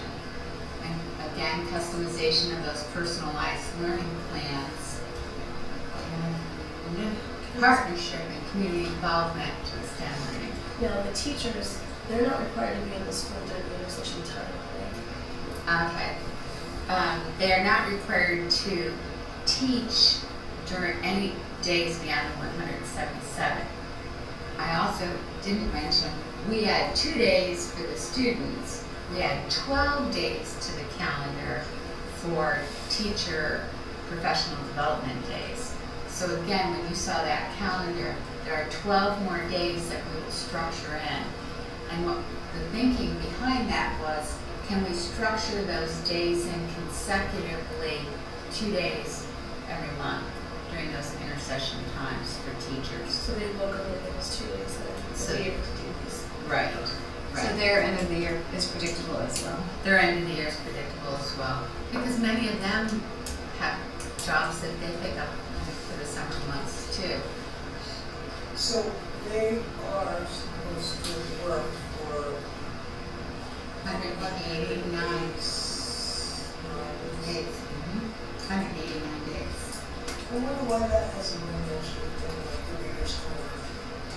Because I know that's been asked a lot. I know. Why would teachers teach with, why would teachers go to the intercessions to do these things if they're not getting paid to do it? Right, it's the professional development days, and the reason why we haven't answered it is because that's negotiated by each board and school district. So we have 12 days. Other districts have 5 days. Some These districts districts in Chittenden County, we all have a different number because we all negotiate different contracts. So because we have 12, that's what we can build them in. We also hire teachers in the summer for summer school teaching. So there's monies available that teaching doesn't all have to happen in the summertime. In fact, we struggle to have students attend summer school, but if it was 2 or 3 days during an intercession, they might be more likely to come back for that reteaching opportunity, especially if they know this is what I don't understand right now. If I can get it, then I can move on. They might be more motivated to attend. Would summer school therefore not be offered anymore? Summer school will always be offered because we're responsible for extended year services for our students with disabilities. So we'll still have different funds for that to support. Only for student with disabilities though. And some at-risk students, but not for enrichment type activities. Those things would be provided, hopefully, to partnerships that we could establish. Actually, there's another question I had with the compromised learning time, the field trips, that sort of thing. Are we doing away with field trips during the actual school days, and those are reserved for intersections, or will we keep field trips for the kids? We're definitely going to keep field trips for the kids. Let's not add any more fuel to this. I don't want to, and again, this is not a done deal.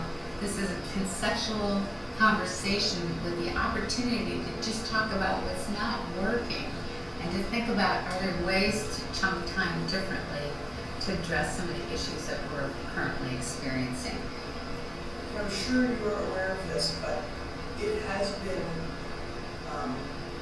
the word is out in the community that it is a good deal. Mm-hmm. So, and so it's really hard to know, is it or isn't it? Are the community forums really for feedback, or is it a marketing opportunity? And again, I know you're aware of this. yeah, I appreciate that. Because I think typically what's happened, the experiences we've had, is that that's the time to go out and sell the idea that we're promoting, and we're engaged in a different way of thinking about it right now. What we're doing is trying to solicit feedback to, here's this 150-year-old calendar. It doesn't meet some of today's needs. Here's an idea, can we block time? It's not adding additional time, which would be nice, but we don't have the resources to do that. Is this an opportunity to create chunks where other things can happen instead of taking kids out for a day here and a day there and not having it be planful, or having organizations positioned to offer opportunities? That's what are the possibilities that this could be? But I'll be clear, I'm on camera, so I'll have an opportunity to say it to you and everyone. This is not a done deal. We are, as I continue through this presentation, you'll see the reason why. We know that parents right now and students and families are coping with summer boredom. Usually I hear summer bummer time around the beginning of August, and kids are antsy to get back, and it's a long summer for some kids that don't have activities or the means to access some of the programs available to them. And it limits our current calendar, limits our seasonal experiences. We live in Vermont. There's mountains and ski resorts and all kinds of opportunities to us. In fact, we take kids out of school to participate in some of those activities. And those are great activities, but can we create a time where that can happen without compromising instruction? That's what we're struggling with. Question, just to go to Jean's question really. This is not a done deal. We have to vote on this as a board. I mean, is there any, could the CCSU decide this is what we're going to do and force upon us? It's the regional superintendent. The regional superintendent is the group that's responsible for making the decision, but none of us would make a decision that didn't have teacher and community support. Right. Well, that's really the question. Right. I mean, could we as a board, in theory, oppose this, yet it's still forced upon us? And the answer you're saying is yes. Yes. It's a regional, just like the calendar is now, it's set by the superintendents. We have the authority, but No, we vote on again, our own calendar. we have the authority to make the decision about the 175 days, the regional superintendents.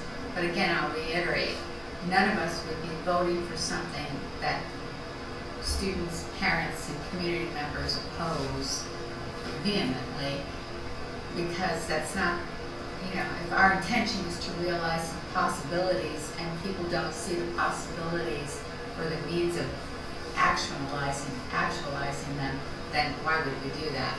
I mean, we're not trying to do something to make everybody's life miserable. Our intention is, how do we talk Well, it about goes to today's needs? local control. If 75% outside of us want this, the regional superintendents will get together and say, well, everybody except Essex Junction wants this. Essex Junction tough.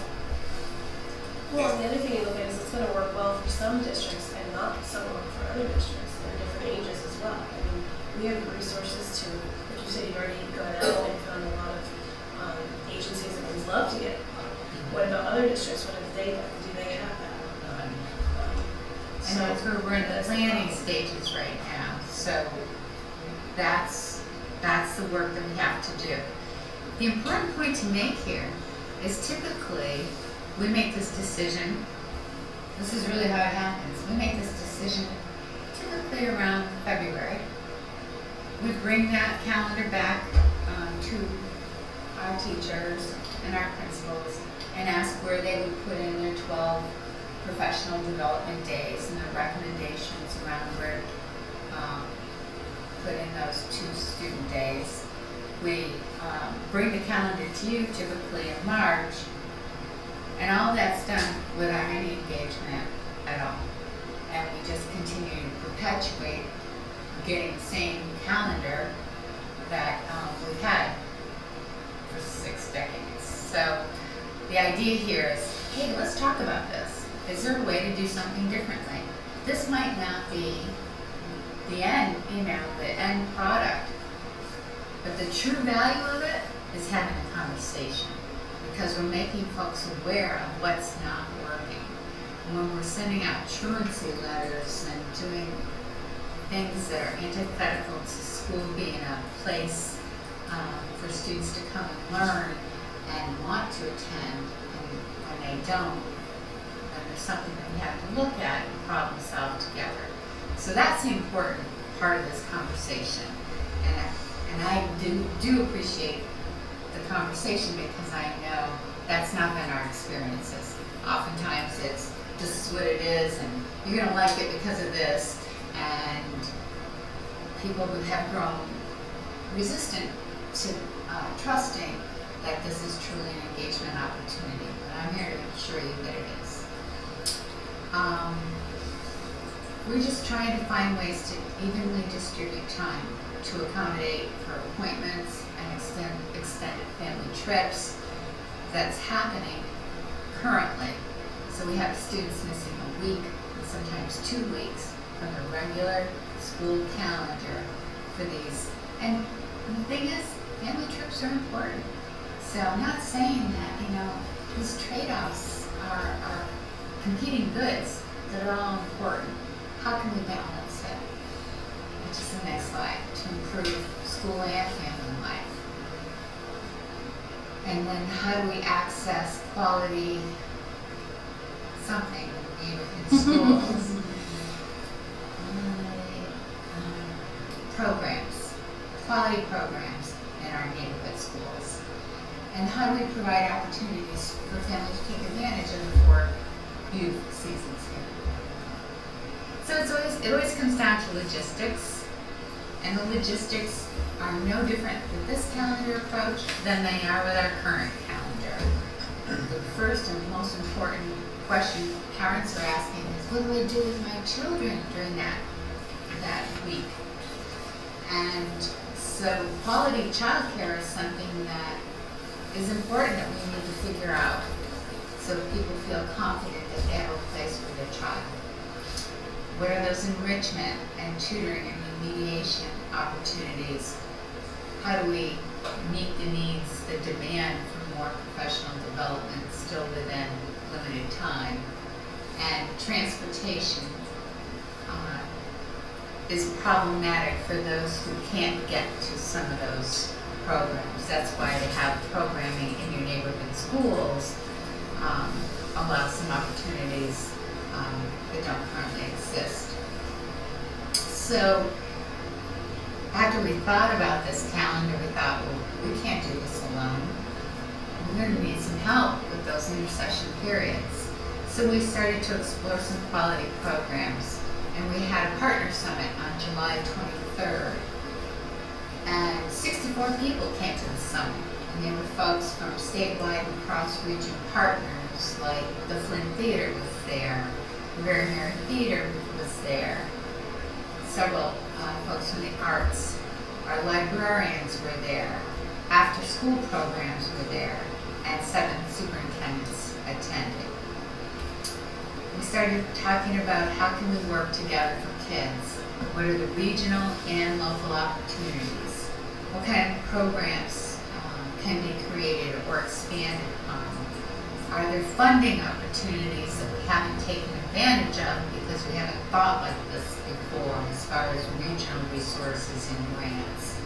How can we provide this quality programming for students that have little or low cost families? And how are those programs aligned with our local schools? And how can we continue to increase the use of our school facilities? So we presented this information to a regional group of student council students from across our region, and they participated in 30 questions, as you did as a board. And out of those 30 questions, we used the Wordle, and learning was what they identified as their number one or largest priority that could be achieved. And we had a student there from Belgium, and he said, you know, this is the kind of calendar I had growing up when I was in school in Belgium. And he said, it's so much more humane. Whatever you can do to make it more humane, we want to be there to support it. So we're continuing to hear the need. There's probably a lot of different ways to achieve it. I know the only way we'll achieve it is if we talk about it and work together and develop those partnerships that can complement what the school programs currently have in place. So that's the intention behind it. There's more information here at the blog spot that Michael mentioned earlier. There's a reader's corner, and our goal is to never go more than 2 days without answering a question.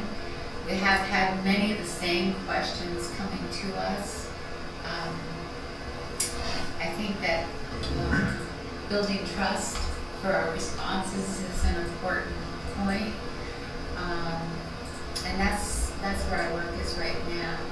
We've created 4 regional forums. The first is at Essex High School in the cafeteria on October 2nd, beginning at 6:30.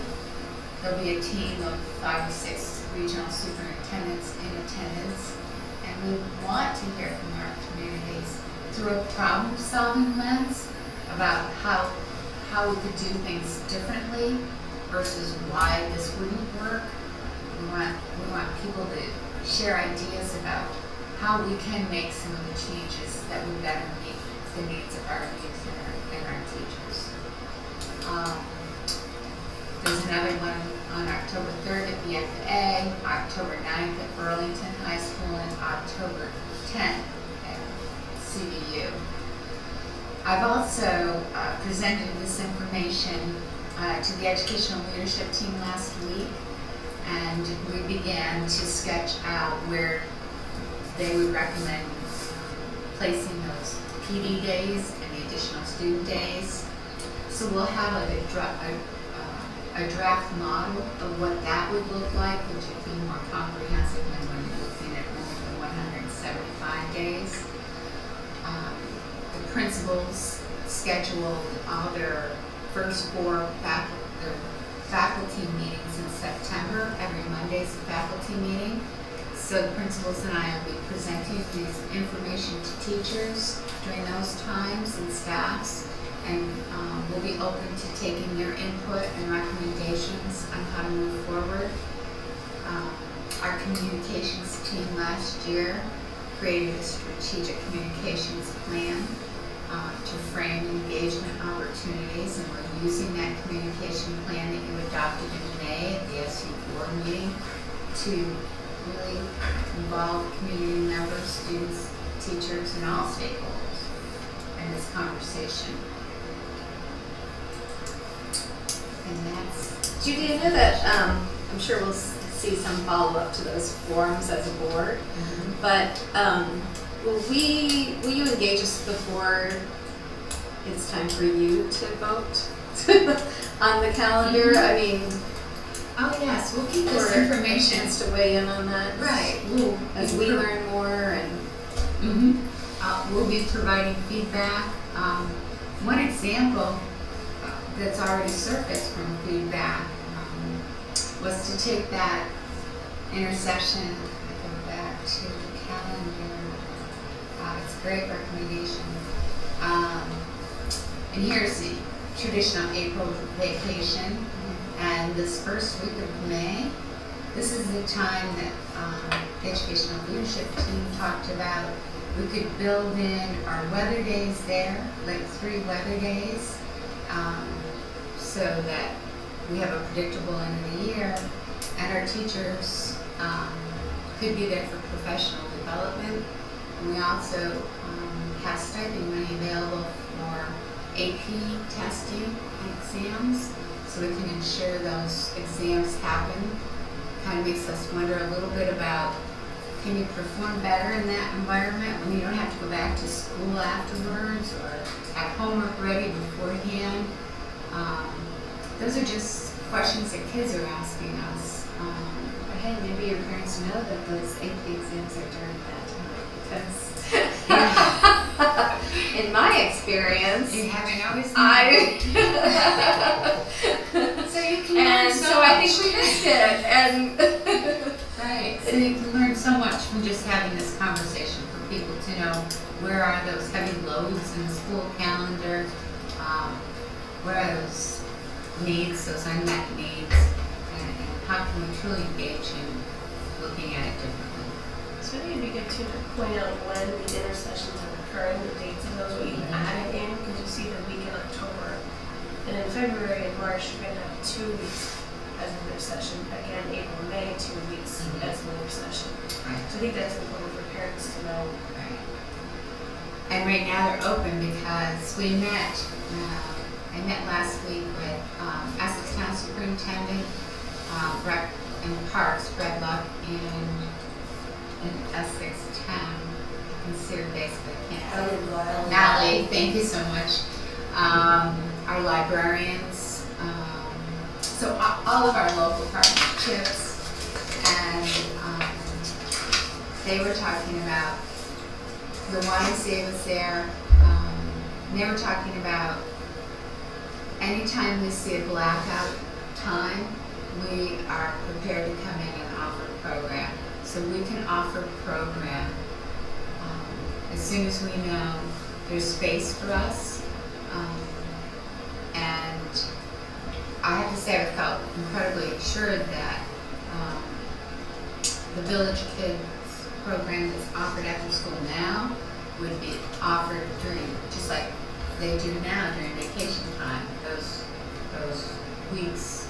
Right now, every time there's a break, those partners are already offering a program. I'm not sure people are that aware of the programs that are being offered, and I'm not sure our schools are always the site for some of those. But we do, again, our local resources are well poised to provide program during that time.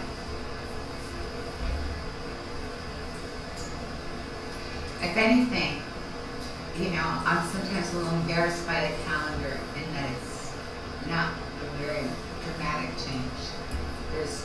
I'm disappointed that we couldn't do more, but in trying to remain cost neutral, we couldn't really add more days to the calendar. We could only work within the current confines or construct that we have. So it's really just shifting around a few days to create blocks. not really all that dramatically different. But it So sure has Elizabeth, stirred up do you have any conversation. thoughts or? Yeah, I don't know if this is the right forum. You know, like, some things I think about are, like, the rest of the country's not on this calendar.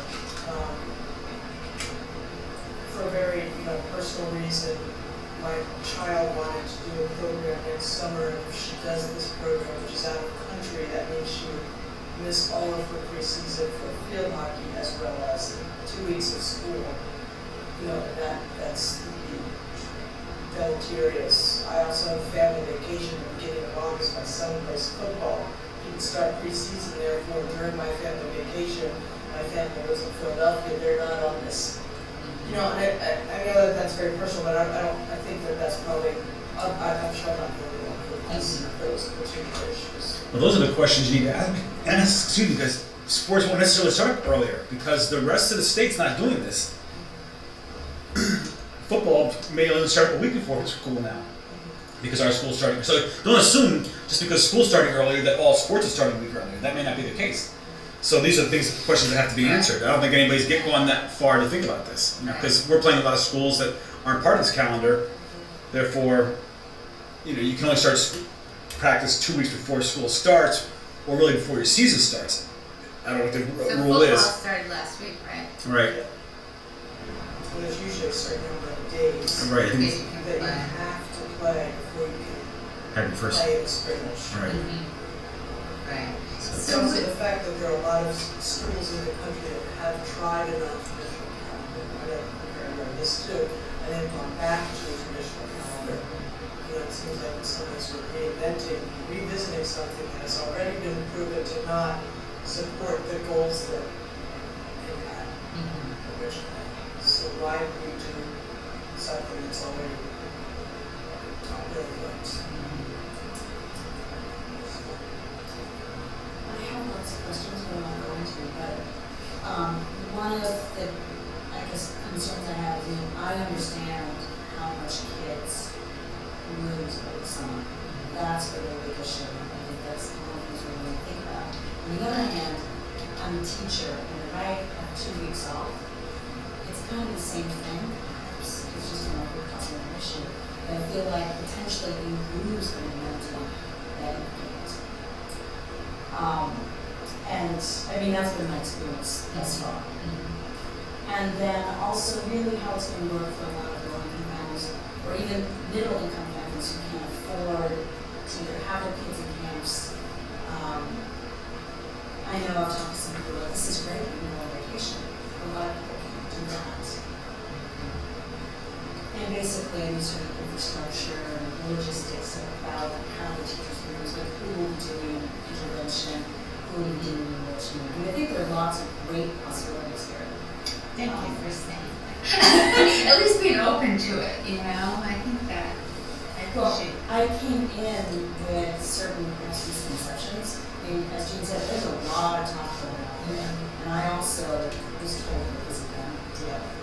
So it's good to know that this is going on. Yes. And I'll be also I'm also being scheduled at PTO meetings too. Okay.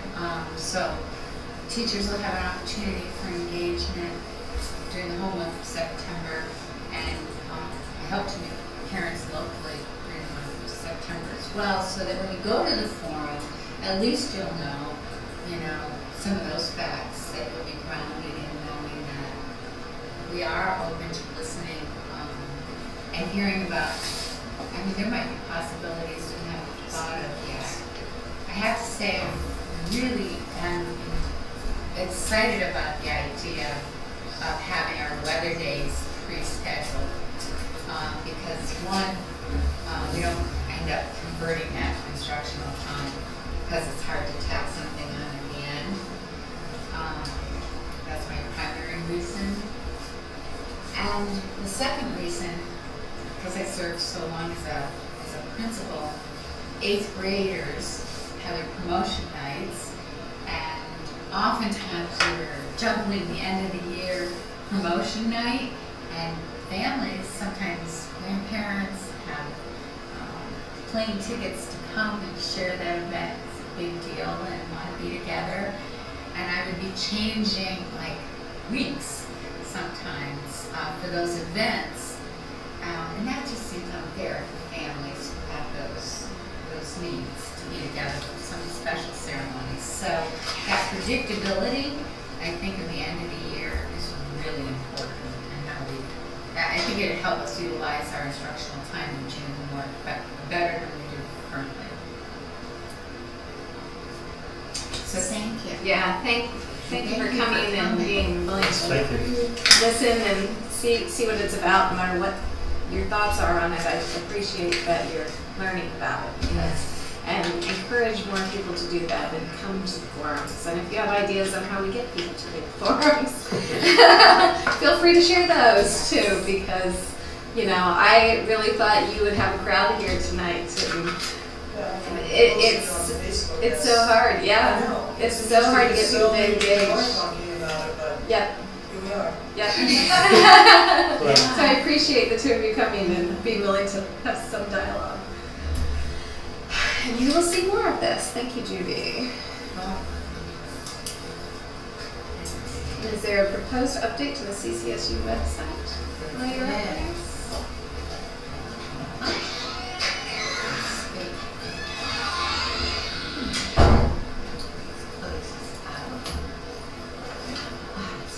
Oh, you brought it up. It's at the top.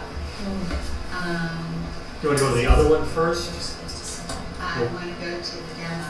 Yeah, so that's the other one. That's the test CCSU. There you go. All right. Thank you, Michael. Sure, you're welcome. Would it be rude if I was excused? No, we completely understand. No, I understand. But thank you for coming. Thank you for coming. You're going to see this probably during the I am. service anyway. Yeah. Okay, all this. Yeah, this is just some changes to our SU website. Thanks so much, Jean. Thanks, Jean. Appreciate Thank it. you. So our website is going to go through some changes. Primarily, we're going to have a district banner at the top that'll be linked on all the pages with weather information or any kind of closing or emergency situations. Each school will have a local banner as well to spotlight events in their schools. We'll have additional media posted. You'll see these buttons. It has more of a contemporary look. So our Twitter account, email, RSS feed, those buttons that students use a lot will be more easily accessible. The local navigation will have your links listed in the top. So typically what was on the left-hand scroll bar is now across the top. And you'll see where we used to have our schools all listed at the top. Now our schools are all listed here. And why did I end up there? Because you're in the demo, so it's just going to take you through the So demo. local navigation. So now our schools are here, common tools, all the information that was on the right-hand scroll bar is across the top now. We have a site search. We've always had a site search, but it's a little bit more prominent.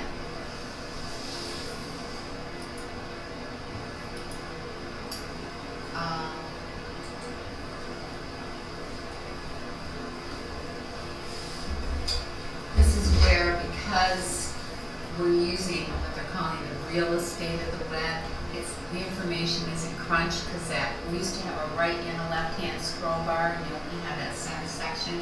So now there's going to be more room for the information. We have a slimmer footer. That information was always there before, but we slimmed down. And we're going to be creating a survey for our school assistants, secretaries and school administrative assistants have all been taken through this demo site, and we've created a test site for people to go in and play and see how easily it is to locate some of the information. So we'll be sending out a survey and ask for your input on that as well. One of the things that I really wanted to show you, am I still in the test site, Michael? You're in the demo site, so switch over. I think if you want to go to the test one, the welcome to CCSU. So what's really exciting, the real big change, is that it's mobile friendly. So what we're able to do now is grab it.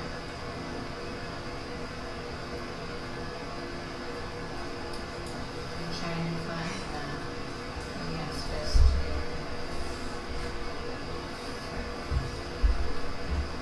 Usually I get little arrows. You know how you get those on the sides? What are you trying to do? I'm trying to get, oops, Oh, there you go. oh, here, how did that work for me? Welcome to CCSU. I'm trying to get the, you know how when you, So you can minimize, so you can yeah, shorten the screen. I'm trying to minimize, not minimize, but Yeah, go up where you were before, the top right there, yeah, click that. that's where I was. Yeah. For some reason, it's not giving the handles on the left and right. Right, Yeah. that's what I can't seem to get. It might be there, but the screen is. Can you Oh, take the whole screen and just move it? Go to the top and just move it? yeah, I can't get the, Oh yeah.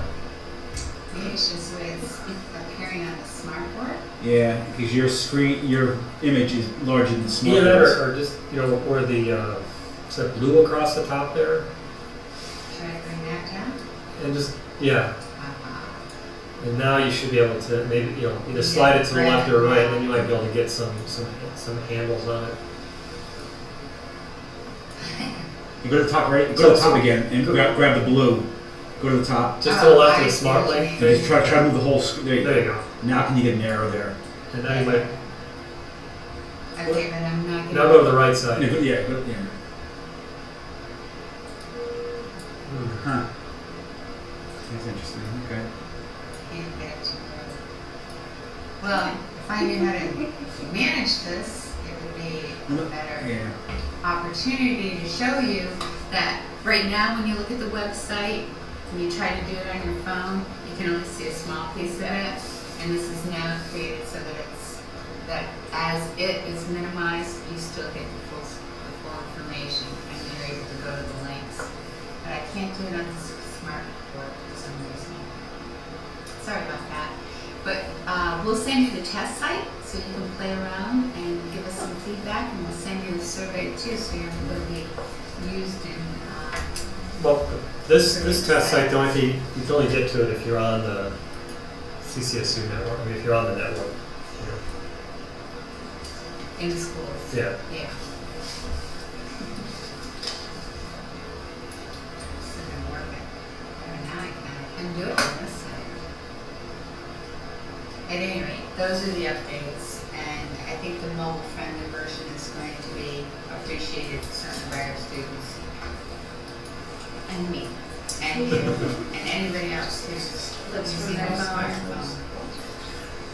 Thank you. That was the piece I was talking about. If we want to have that as part of our. Oh, Yep. yeah, that might be something, because I think Standard. parents are used to finding things in certain locations on the site, and once you start changing where you go for some information, that might create some concern. Good. So next up, open house dates, we've already done that.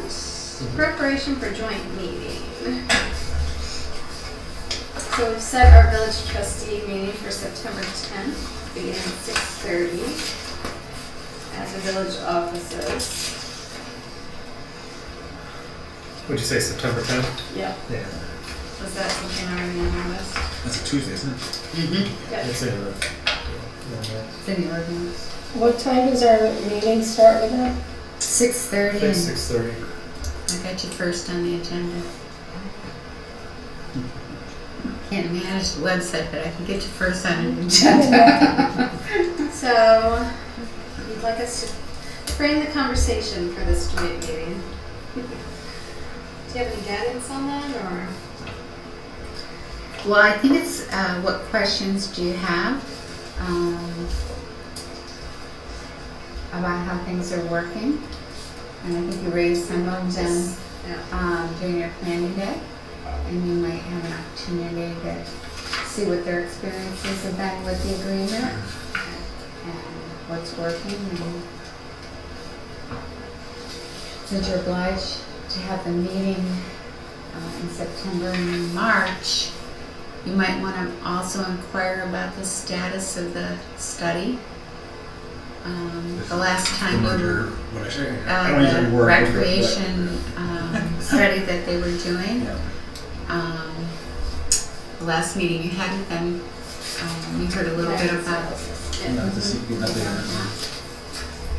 Are we gonna have Brad do the 6-month look forward and back? yes. Maybe Paul has some information.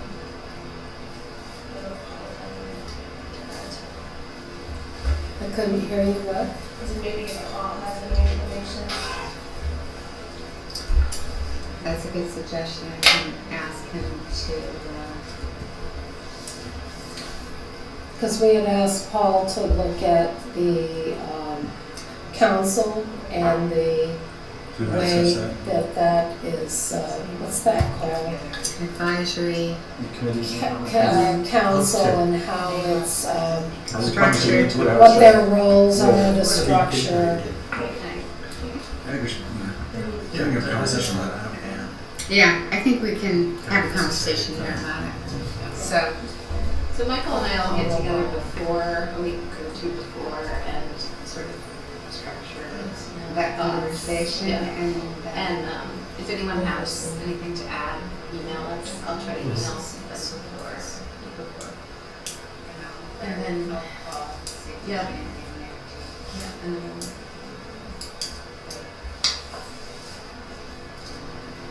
consent agenda, which includes approving warrants, approving meeting minutes, and affirming the parent-student handbook. Okay, it's recommended, all three. I have a motion to approve the consent agenda. I will make a motion that we approve the warrants, that we approve the meeting minutes of June 17th, and meeting minutes of July 25th, and that we affirm the parent-student handbook. Do we want to include the minutes of August 9th? Oh, I don't have them. No, we just had them handed out tonight. They were handed in. And Oh. you had sent them to us, and Judy and I tweaked them. Oh, I haven't seen them. Yeah, I guess I prefer not to go right now if I don't have to.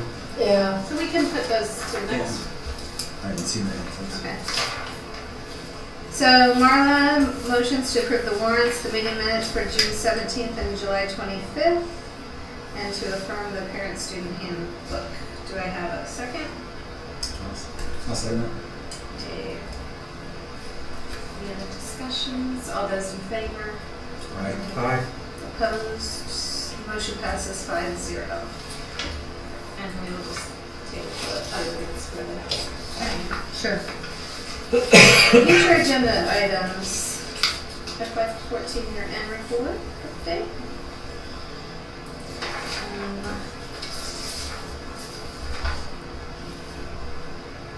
When was our, October, right?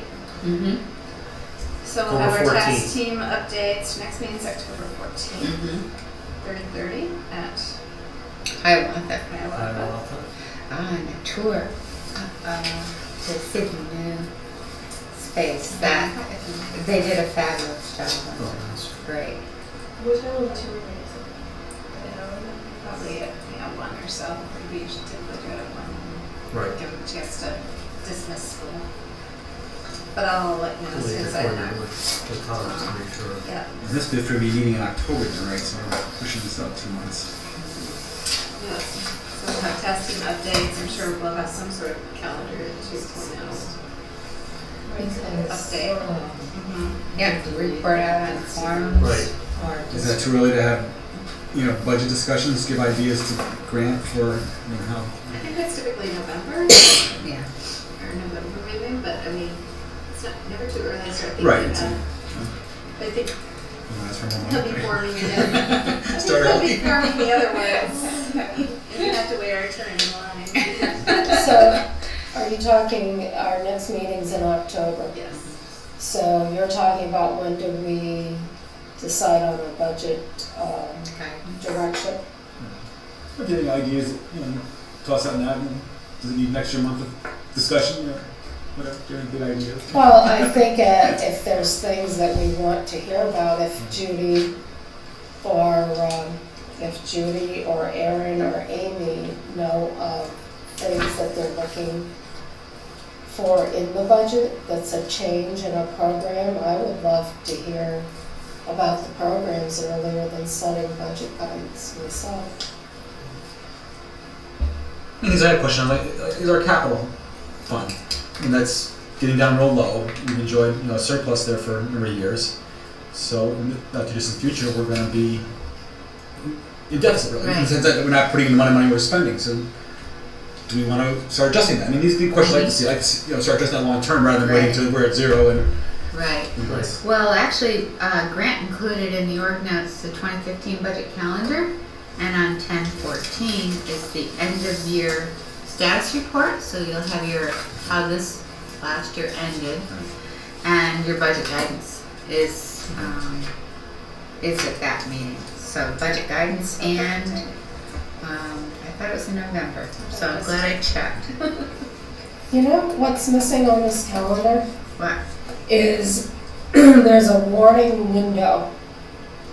Like if we have to hold another budget meeting, there's a time period where we have to finalize this budget by, and there's a window for the warning. Mm-hmm. And it's nice to have that on the calendar, I think, for all the districts. Mm-hmm. Because then as you're meeting and you're looking at this, you're like, okay, we think we need more time to discuss budget, but we know that our done date is a certain. So you want to know when the warning window is reflected in the calendar? Yeah. Warning window. Because they've got when the annual report goes to the printer, but there's also a warning, between a warning date that we have to sign that warning as a board. Mm-hmm. And it can't be too many days before, and it can't be too Right. soon before.